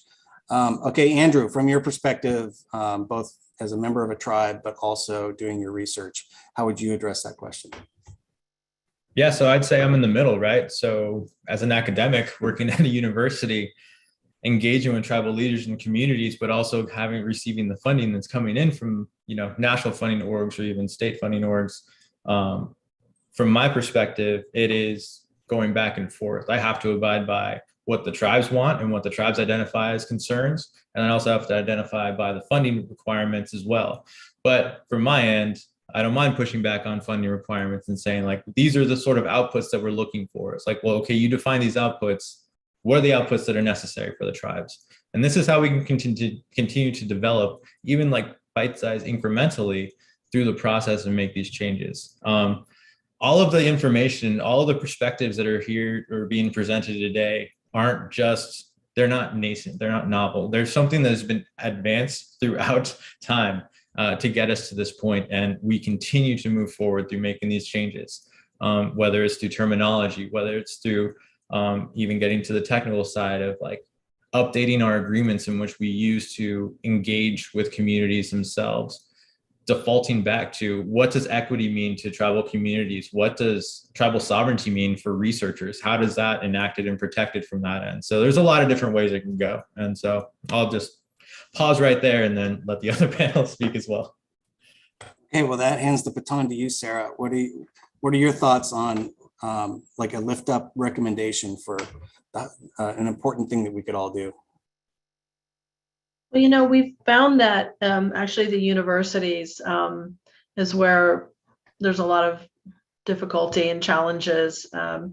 They sometimes get called out by the state, so the state will, almost automatically grant them millions of dollars. That's certainly happening on Clear Lake right now, without any consideration of existing programs, without any requirements that they partner with the tribes who are possibly already doing similar work. It ends up creating a lot of a lot of opportunities to try to change minds to get incorporated into their programs. And so it's a little frustrating. So I think one place where at least the funding agencies need to think about is when they're bringing When they're bringing researchers, when they're funding researchers in a watershed on, if you're looking at water data, please do your homework and look at what the tribes are doing in the area, check in with them, talk to them about their own programs, and see if there are ways to collaborate from the get-go instead of having to, fix things after it's been done. Yeah, that is incredibly valuable. I think another way to, or a thing that I would add is think about the tribal people in the community, not just the federally recognized tribal footprints on the land, because there's not a complete intersection of those two. And our water data is responsive, or should be informative, to the interests of both the communities as well as the folks that have a geographic cookie cutter that they can say, this is our data and it belongs to us. So just thank you for lifting that up, Sarah. That's great. Marika, would you like to add something? Yes, one of the things I wanted to discuss as part of our best practices at DWR is, there was a question that came up in the Q&A about if AB 1755 explicitly identifies Native Americans as sovereign governments. But in looking at AB 1755, it extends to actually agencies. And the fact is that tribal governments are not necessarily agencies as part of the government. They are their own sovereign nations. So they voluntarily come to the table, and we need to make sure that, as part of our end, that we are establishing clear communication. We are developing a partnership with the tribes and the tribal governments to identify how their priorities and concerns can kind of correlate and coincide with all of the state agencies' priorities and concerns. And that's where AB 52 really comes into play, because many tribal cultural resources involve water. And so by understanding that intersection of the tribal concerns and their concerns for tribal cultural resources and how that intersects with water, and developing non-disclosure agreements or confidentiality statements to make sure that that data is protected, and making sure we're also gaining approval from the tribes to share data if they would explicitly like to do so, would help that data sharing and disclosure. Yeah, thank you for that. We're embarking on this journey at the water boards to try to engage better with tribal water data across the state of California. And it's very important to remember that fact that the 109 federally recognized tribes have an option to consult with us or not. And so part of what we as state agencies, I think, have a responsibility to do, even per 1755 open data, is to create that interface. It doesn't help to just say, do you want to consult with us about data? Of course, they probably do or don't, depending on trust and all sorts of issues. But exposing and starting to create those conversations around what are your policy interests, what are the data resources, the catalogs that you currently have, what are you not showing us that's in your catalog? So all these things are a really important part of the conversation. So these are great observations. Anyone else want to add anything to that? If I may, I just really want to appreciate, Sarah, and all the work that you do, and what your statement about the academics is really the status quo with agencies. Kind of the typical routine. You get this big, broad state initiative. It's usually, has some incredibly short timelines. So your go-to is to go to consultants or to the academics, and that is a status quo attempt at outreach and community outreach. And then these individuals, we rely on that. And unless you've got a really good tribal policy of how to approach that, that's super important. And then, the space that I see Aaron and Andrew and Mariko as well, because she's also an academic as well as working for DWR, is seeing our Indigenous people get into that academic space. Because I can tell you this, Andrew, your approach, and Aaron, being able to look at data and give us that Indigenous space for it is really great for California, because what you put into this academic geek speak in the water world is what we've been needing, because as state agency policy movers, we're having to rely on, here's research, here's data, here's what's happening. So you're breaking over, some walls that have been just cemented. And this to me has really been so important. And I really think that is what we've been saying as tribal people. I'm also a member of the Navajo Nation, is that, we're seeing our own people getting to these spaces and creating new narratives for us. And I really just think that is something that I think is the biggest takeaway is, and unfortunately, we have to have our own Native people in these spaces to make these things happen because of status quo. So that was a great opportunity for me to dive into the geekery a little bit more. The metadata comments that I think you kind of made in your presentation, Aaron, were right on point. And there's actually a question in our question area that came from Win, an open data colleague champion. And he says he wonders if raw open data gives an advantage to those who already have resource to use the data. And he wonders if access to that is homogeneous, or does everyone have the same level of access? And I think I know the answer, but I'd like to hear what you think, panelists, starting with Aaron. Yeah, I think my answer is no, right? I mean, you come into issues like, okay, say that you're trained and you're able to read the raw docs, as you understand where to go and how to use a search function. I think that is also assuming then that you have access to broadband, you have access to a computer, you're in an area where that you get reliable power. Which isn't true across California, and it's definitely not true across the United States. And I think, at least in the interviews I did and the equity assessment that I did, one of the big things that really came up, and I think I did bring this up in my presentation, was this idea of information and raw data, and that need for transcription and translation between the two. Because even if you are trained in the raw data, you are going into the metadata and say you don't see how the study was done or how monitoring was produced. And that really is a key part, I think, to understanding where the data is coming from or how it was produced and how it can be used. And then that portion, I guess, of where I'm getting to with this comment is the difference between information and raw data, and how just valuable the translation, when you are translating that raw data into information, is for communities. Because then you're hitting a point where it's like, okay, what information does this community want, really? Do they need all of this raw data, or do they just really need to see, okay, is my water safe to use for X purpose? Can I take my kids fishing? Can I go swimming? Can I do this cultural practice in this area that I've been doing for a while? Is that safe for me?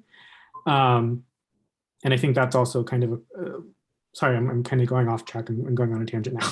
But ultimately, no. I mean, I don't think everyone has fair access or equal access to even the raw data to begin with. Yeah, so there's a meta level to this metadata conversation, which is, first of all, can they even find the catalog resource? And let alone, does it provide a dictionary that describes the field names so that they could adequately turn that into data that's advising safe to swim or safe to do cultural practices? So other panelists, do you have thoughts on any of these kind of layers of geekery? As a data nerd myself, I recognized very early on the issue of data sovereignty. And that's one of those things. It's there is so much data that's generated out there. And when it's open for public consumption, it's assumed that there's no inherent bias in the way that the data is collected. And there is, because there was purpose behind why the data was collected and what specific pieces of information was collected for a particular study. And taking it out of that context and then being able to use it and potentially misuse it to suit another need can lead to a lot of misinformation. So I absolutely appreciate this conversation of metadata and its importance. Metadata, the topic that kills all conference discussions, but no, not today. We're changing that. This is the lively metadata conversation. Sarah, you had your hand up. Yeah, I was first going to agree with you that even finding the data is a challenge. I know I'm on the Tribal Advisory Committee for Cali EPA, and We spent about a year and a half asking all of the boards, departments, and Office of Cal EPA to go do a deep dive of their data and of their programs, so that all the tribes who were participating could find, where do we find enforcement information? Where do we find trends and things like that? I would like to recommend as one way that people are, or one agency is doing a pretty good job, I'm gonna stick it in the chat here, is Tracking California. They're not an agency, but they are taking data. They're part of the Public Health Institute, which is connected to California Department of Public Health. They take data and they make maps. I guess it's kind of like EnviroScreen from OEHA, but it's really easy to kind of see what's going on here. And in terms of pesticide exposure or lead exposure or poor air quality and things like that. So yeah, even finding stuff is pretty tough. I'm glad California is working on fixing the access issue. But then as other speakers have said, being able to translate it and create a context for it is extremely important. And, on our maps, for our cyanotoxin maps, one of the recommendations from the community was to use color-coded pins in our maps that linked back to the actual kind of caution warning danger of OEHA or of CCHAB, really, California Cyanobacteria Harmful Algal Bloom Network. So, you've got to find ways to make it clear, but then also really doing, connecting back up with people and asking the community, does this make sense, and giving opportunities for question and answers and just more outreach. So we try to do a lot of that, but yeah, it's not only an access issue, it's an access issue, but it's also just making it more reasonable to understand. And like I said, Tracking California, I think, is doing a really good job with that. Thank you for sharing that. That is, I agree, a great example of how to relay data into information on an equity kind of a vector. So thanks. Andrew, there's a question in the chat that I think is really good, and so I'm going to ask it and make sure we talk about it a little bit. But can you speak to how you've seen data nerds embrace and use the CARE principles in their work?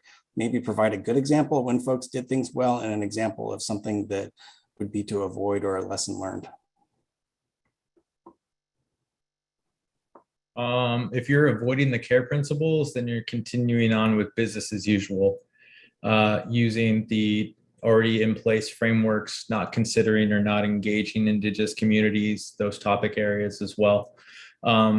Last year, we started working with, or we were brought onto a project with ESIP, which is the Earth Science Information Partners data repository. And that's a large space that we engage in. We work with them to sort of develop their own policy that brings in the CARE principles into, if you're a scientist or a researcher that wants to deposit your data within this repository, these are and it actually involves Indigenous communities or Indigenous peoples, this is something that you need to consider. And it needs to be CARE in order for it to be a part of this. And this is a very large data repository as well. There are examples on the local context website, and I think that was dropped into the chat already, of partnerships that have been established. And a little bit of the history of how local context came to be is establishing metadata as well. So you can look at that. I would also point back to Dr. Lydia Jennings' presentation last year. She identified 2 or 3 different studies that are ongoing right now that she didn't specifically link back to CARE, but the actions going on throughout those and bringing tribal communities as research partners, not as research subjects, into the projects is very important as well. And then I would also point to an upcoming conference. The folks on the line are familiar with the American Geophysical Union fall meeting. That is the fall meeting that is happening, I believe, in December of 2022. They just opened up for session abstracts. And I did see a session in there that was looking for work that deals with FAIR and CARE. And so there will be some work presented in that, hopefully in December as well. Nice. Wow, Anna, you are on top of the links right now. Thank you. Into the chat. Anna's amazing. So I'm going to take a question that was posed by Jacob, one of our partners who helped prepare for this year, and rephrase it a little bit for everyone to think about.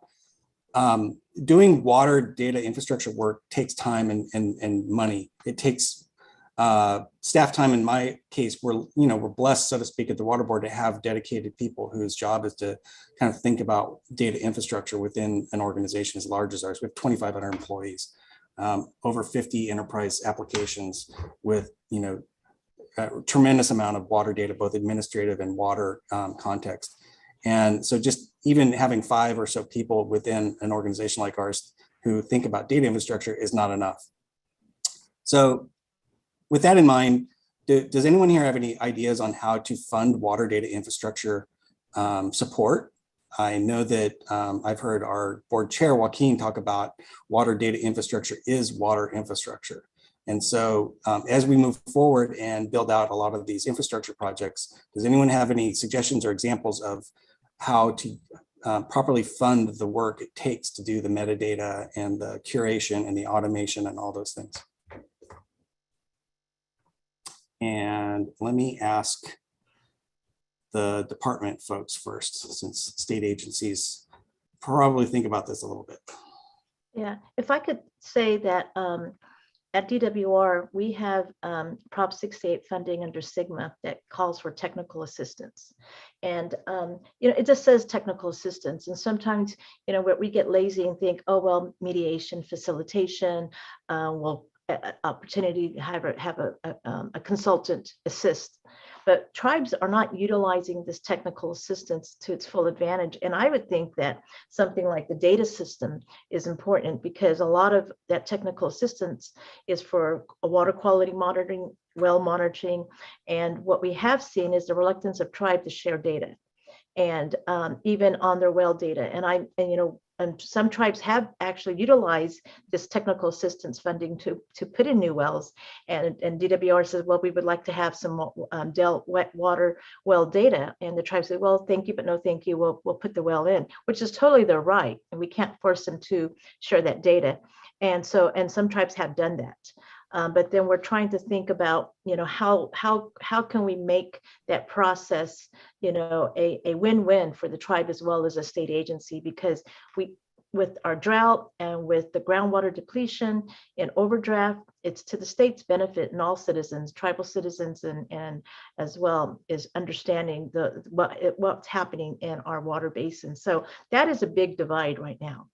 And so we're happy to help fund tribes with their wells. However, the information is not coming back and forth. So that is, that is the big rub that we have at the moment, is how to do that. But I do think that technical assistance and capacity grants we should be framing it in terms of data collection, and what does that mean? And then the reciprocity that was mentioned by the researchers is important, because there's the reciprocity on both sides. And typically the state has always been the one asking for the most. And so learning that reciprocity is equal and beneficial to both collaborators. Thank you very much. And Aaron, since this was originally posed for you, did any of your folks that you talked to discuss this idea of supporting the water data infrastructure by both funding mechanisms and or places within their organizations? Yeah, I don't think there was so much mentioned in terms of funding mechanisms, but there was a lot of comment, I guess, just on how the state, on how data infrastructure generally, not just in regards to California, wasn't built like together, right? Like you have all these legacy systems, you have different agencies using different systems, different ways of reporting. Luckily, AB 755 is hoping to tackle a lot of that and make that more efficient. Just that, I wish I had a solution, but it's a tough problem, right? Like, I mean, it isn't just infrastructure. Like Anacita said, you do have to be building relationships. You have to be making sure that everyone understands why this is beneficial to both sides, not just one. She also mentioned, I mean, I think communities do really have a very real and valid perspective that the state does have a tendency to just ask for the state and how the state needs the data done and what the state can do with that data. And there needs to be better communication, on that community relations side, in terms of building up that trust and transparency not just explaining why you need the data, but why you're out there and why you're collecting the data now and why you hadn't been collecting data like 20 years ago. And to acknowledge, first of all, that isn't, I don't want to frame that as a direct criticism, just acknowledging that's the way data has been handled everywhere, right? It's been built up irregularly and off different legacy systems. And as things improve, some agencies have improved, some agencies haven't improved with it. And that's something that needs to be focused on, is really the collaboration community component, but also looking within internally and seeing all the different legacy systems and seeing what can be updated, what can't be updated, where efficiencies can be matched up, who's been collecting the same data, which agencies have been collecting the same data, how that can be pushed together. And again, AB 755, right? Like that was a big push behind it, right? Is to get that efficiency matched up and to get better data and to get that reporting process kind of smoothed out a little bit. So I think ultimately, again, I'm talking a bit too much, I think, but kind of focusing on the legacy systems and how those can be updated and how those can be kind of matched up together. And then also that community component to see what people have been collecting outside the state and how that can be brought in and how it can be very specific about how that benefits both sides, right? Which Aniseed already covered. That's great, thank you. And Andrew, after you demonstrated your firm grasp of the data lifecycle and how important that is, maybe I'll ask you to weigh in on the tension between giving money for technical assistance to build out water data infrastructure with recognizing the need to be respectful of the data sovereignty issues. And a specific example, if you have any, of places where grant agreement language includes something about the data sharing component that is respectful of CARE principles. That's something that we want to work to, right? At the national level, publicly funded research. And actually, I think there are some protections that are becoming to be put in place at the national level when it involves traditional ecological knowledge, not necessarily just folks in research with indigenous communities, but TEK. So that is a step in the right direction as far as I'm concerned. TEK has been in involvement with scientific research for a while now, but those protections haven't been there. And that's a large point of why we started advocacy in the environmental space, not just water data, but environmental space. So I would love to see those protections put in place, that language. And that's what we continuously advocate for, either at the state or federal, county level. Even within the tribes, it's dependent upon the tribes also to, put in place research permits, institutional review boards, develop these protections as well. And that's where, again, the communication comes into play as well. Thank you. And Sarah, I know one issue would be to not have to put in the same data in two places. But do you have other, or you could speak to that, examples of improving the water data infrastructure around tribal water data? I still think that the more that people realize, like a community, the more they realize what's out there and what's been undone, it really encourages them to speak out to elected officials to, make money move around. When we started on the process of looking at what data has been collected for Clear Lake, we found, State Department of Water Resources data going back to the 50s, but it was in their own database. There was stuff in CEDN. All the tribes had to put data into the Water Quality Exchange. USGS and US EPA also had their data in there, but then there was reports that were, the county reports were in PDFs, and California Department of Food and Ag with their hydrilla program, that was all just in reports. You had to type it all in. So, we use this Exchange Network grant to pull all of that together, and it took a year, and then we realized, oh, well, here's the gaps. Everyone thinks there's a ton of monitoring, but there really isn't.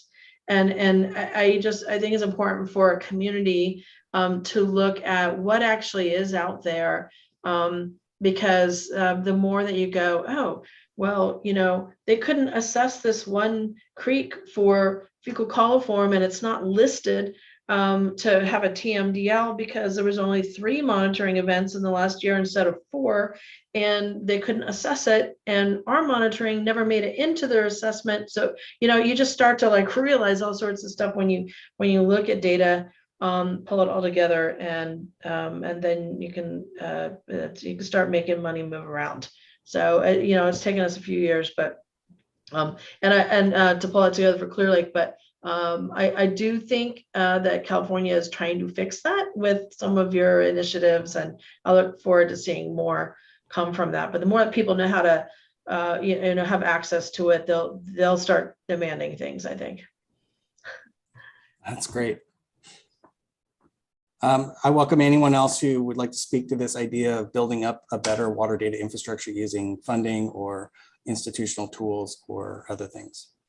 Hey, Greg, I could just add something. It's still a continuing challenge for us to get money that we can actually, you know, pay for things that the monitoring data, the collection of the data after the projects are completed. A lot of the funding, when it comes through these legislative bonds or whatnot, it's just really earmarked for like implementation projects. So like establishing the infrastructure itself, if you can link it to a particular project or group of projects, that could work where there's a real direct link. But then, you know, what happens after we end the agreement, that the thing is completed, and then it just kind of drops off. We still have a continuing challenge. So somebody mentioned, you know, advocating with elected officials and really trying to, you know, grow that awareness and understanding of the need for funding for that. Just, you know, we're getting more drought funding, and we were looking for ways to, okay, how could we extend the time period for encumbering these funds so that we can allow for the collection of the data, because these general funds aren't as constrained as some of our legislative driven funds, but they have these really tight timelines for finishing the projects because it's immediate and interim drought relief, right? So we still have this challenge, and I think the more we can grow the awareness about the need for this, and then really try to advocate for new legislation in the future, budget language or whatever it is, that would direct us to do this, to pay for this. I think that would be really important. Yeah, I agree. I think it's pretty exciting. There's a lot of obstacles and barriers, but there's a lot of opportunities that are showing up across both federal and state efforts. The Internet of Water, I know, to give a plug for that organization, is working hard to develop principles that would be associated with funding exchange kind of grants or data related grants coming out of the feds. So USGS and EPA and even Bureau of Rec may at some point be able to help support some of this work. And then I think the states can also, especially California, since we're so big and we have a lot of funding, we can lead the way for the rest of the country in terms of showing how important it is to provide that kind of technical assistance that has the kind of lifespan that you're talking about, Carmel and others. Because you know, a 1-year grant to do a data project is not going to really fix anything. That's like barely a duct tape patch on a big problem kind of a thing. So I think it's exciting to see what's possible. I think it may be interesting for this group to collectively gather over the coming year and revisit, you know, some of these ideas, or how we would recommend enhancing the water data infrastructure. And it might even be messaging. It might require us to sort of reach out to some folks that are really good with communications and messaging, right? Because when you start talking about data and metadata and technology, either people glaze over or they have a PTSD reaction to no, not another $100 million 10-year thing. We're not going to do that. So anyway, it's pretty exciting. So I like this conversation a lot. I think we have time for a couple more specific questions. And I know one just came in late. I think I'm going to let Aaron, you had a couple of specific ones about who you interviewed and how you interviewed them, and how to share your research. I think I'll let you type those in if you'd like. And then I think this last one's kind of interesting. It says, have folks had a challenging time when working with state scientists and consistency and institutional knowledge? They ask because turnover can be high. Scientists aren't paid equitably, and I'm curious as to whether that's affected trust within the communities that we're talking about, tribes and Native American indigenous communities in particular, or maybe folks aren't working with scientists, so it's not a problem. So any insights on that particular issue of the interface between state scientists and the work that needs to be done? This would be mostly for the non-state people.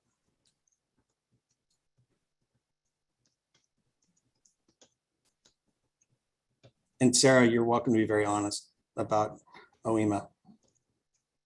Well, I guess my mind went to academia, so that's, and I was going to say something, but we're talking about state scientists. So I don't know, I don't recall seeing a lot of interaction at this point. I think it's increasing, but one of the things that we've engaged with is the pre-holiday harmful algal bloom monitoring that's happening statewide. And we are hearing from the different, from the water boards from the different regions about where they're going. And there's just things that happen that don't really seem to include the tribes at all. There's a little more communication about them. I think there's still a lot that needs to be done to collaborate. So I couldn't really speak on, the institutional knowledge and the turnover, because I don't think we've really had a whole lot of interaction with them. Anyone else? Or Sarah, do you want to talk about the academia, the helicoptering in situations or anything like that? Yeah, I mean, we've got some amazing tribal staff with other tribes here who are in academia themselves, and I know that they and with their tribal leadership are working on trying to improve UC Davis's response and collaboration with the tribes here. I've heard some there's definitely been some movement, but they're being called out on how they, like you said, how they sort of helicopter in and not be aware of anything that's going on. And, they have a job to do. They're getting paid millions of dollars and they just want to get it done. So I really think it's important for tribal voices to be calling them out and trying to get them to switch gears and work with the tribes and include them in their planning. Yeah, thank you for calling that out specifically. And as I wrap up, I welcome closing thoughts from any of the other panelists. If I could just mention something along that line about the academics and scientists, DWR had an issue with, contracting with the university and having the IRB process, the Institutional Review Board process, with the tribal community as the subject matter or the interviewees. And then there was issues about the state paying for the project, state funds, and then the academics saying it's their work product, their process, and not sharing that raw data back to the community. And so it raises issues of intellectual property, just disrespect for information, and it include tribal elders. So it's probably a good conversation for another panel in the future, but definitely something as we get more tribal involvement, tribal engagement, and then where we're hitting these intersection of consultants contracting out of the state and then having to rely on third, fourth parties for information and to try to get these quick fixes on data gaps. That's great. Thank you for sharing that. So I'll pause. Anyone else has a final closing thought? I welcome unmuting and sharing. And if not, thank you all so much for your time. Oh, Andrew, did you want to say something? Yeah, I just echo the last two statements that academics have a lot of work to do, right? Like we're developing processes, we're pushing back on institutional policies, we're trying to engage tribal rights holders, not stakeholders, rights holders within research processes. Like there's a lot of moving parts from our end, and it's gonna be difficult to try to make big changes at once, but these are incremental changes that we're pushing for, right? If we can get one example or two examples of an MOU or an NDA that falls and sides with a tribal community in a research project, or if we can get a tribal research permit developed or IRB developed with a tribal community itself, like, right, that's a step in the right direction for us. That is an example and potential case study that people are always asking for that can move forward and continue, I should say, not begin, but to continue to shift that movement forward. That's great. And yes, please continue to call out academics, please. Well, we're here, we need to hear it as well. And include all of us. This is inclusive leadership by by its nature, and you're all doing it. And so I really appreciate it. We had great speakers last year on this topic and great speakers this year, and we're going to continue the conversations. We are holding the workshops for the Water Data Challenge this afternoon and tomorrow morning, and then we'll reconvene with panelists. But I want to just mention what those workshops are and what they could be. We will have people, many of the folks here that are on the panel and part of our support team will be available in these workshops to further explore what is an effort look like around tribal water data, including some of these open source enhanced privacy kind of tools and other options. Can we spin out some metadata recommendations for improving how the context of this data is used? Can we flesh out best practices that come from the work that Aaron's research and others, Andrew's research and others are informing? And so there's really some exciting opportunities that that don't necessarily come to mind when you think of a water data challenge or a hackathon or a datathon, but that's really the work of this. It's fascinating work.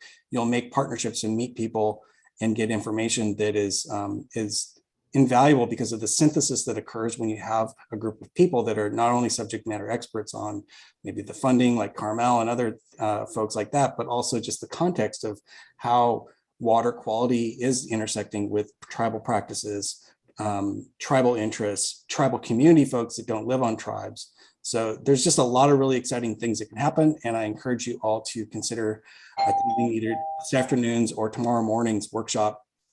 In particular, tomorrow morning, we will have expertise to talk more about the tribal data issues. And so we'll start the conversation this afternoon, but I think for sure we'll have potentially a guaranteed breakout session around that topic. So with that, I thank you all very much again. It's been a wonderful conversation this morning. Super inspirational talks by all, including our keynote speaker, Bita Becker, and our welcome speaker, Joaquin Esquivel.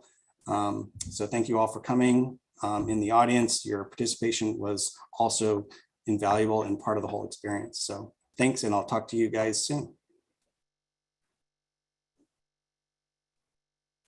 Thank you. Thanks, Greg.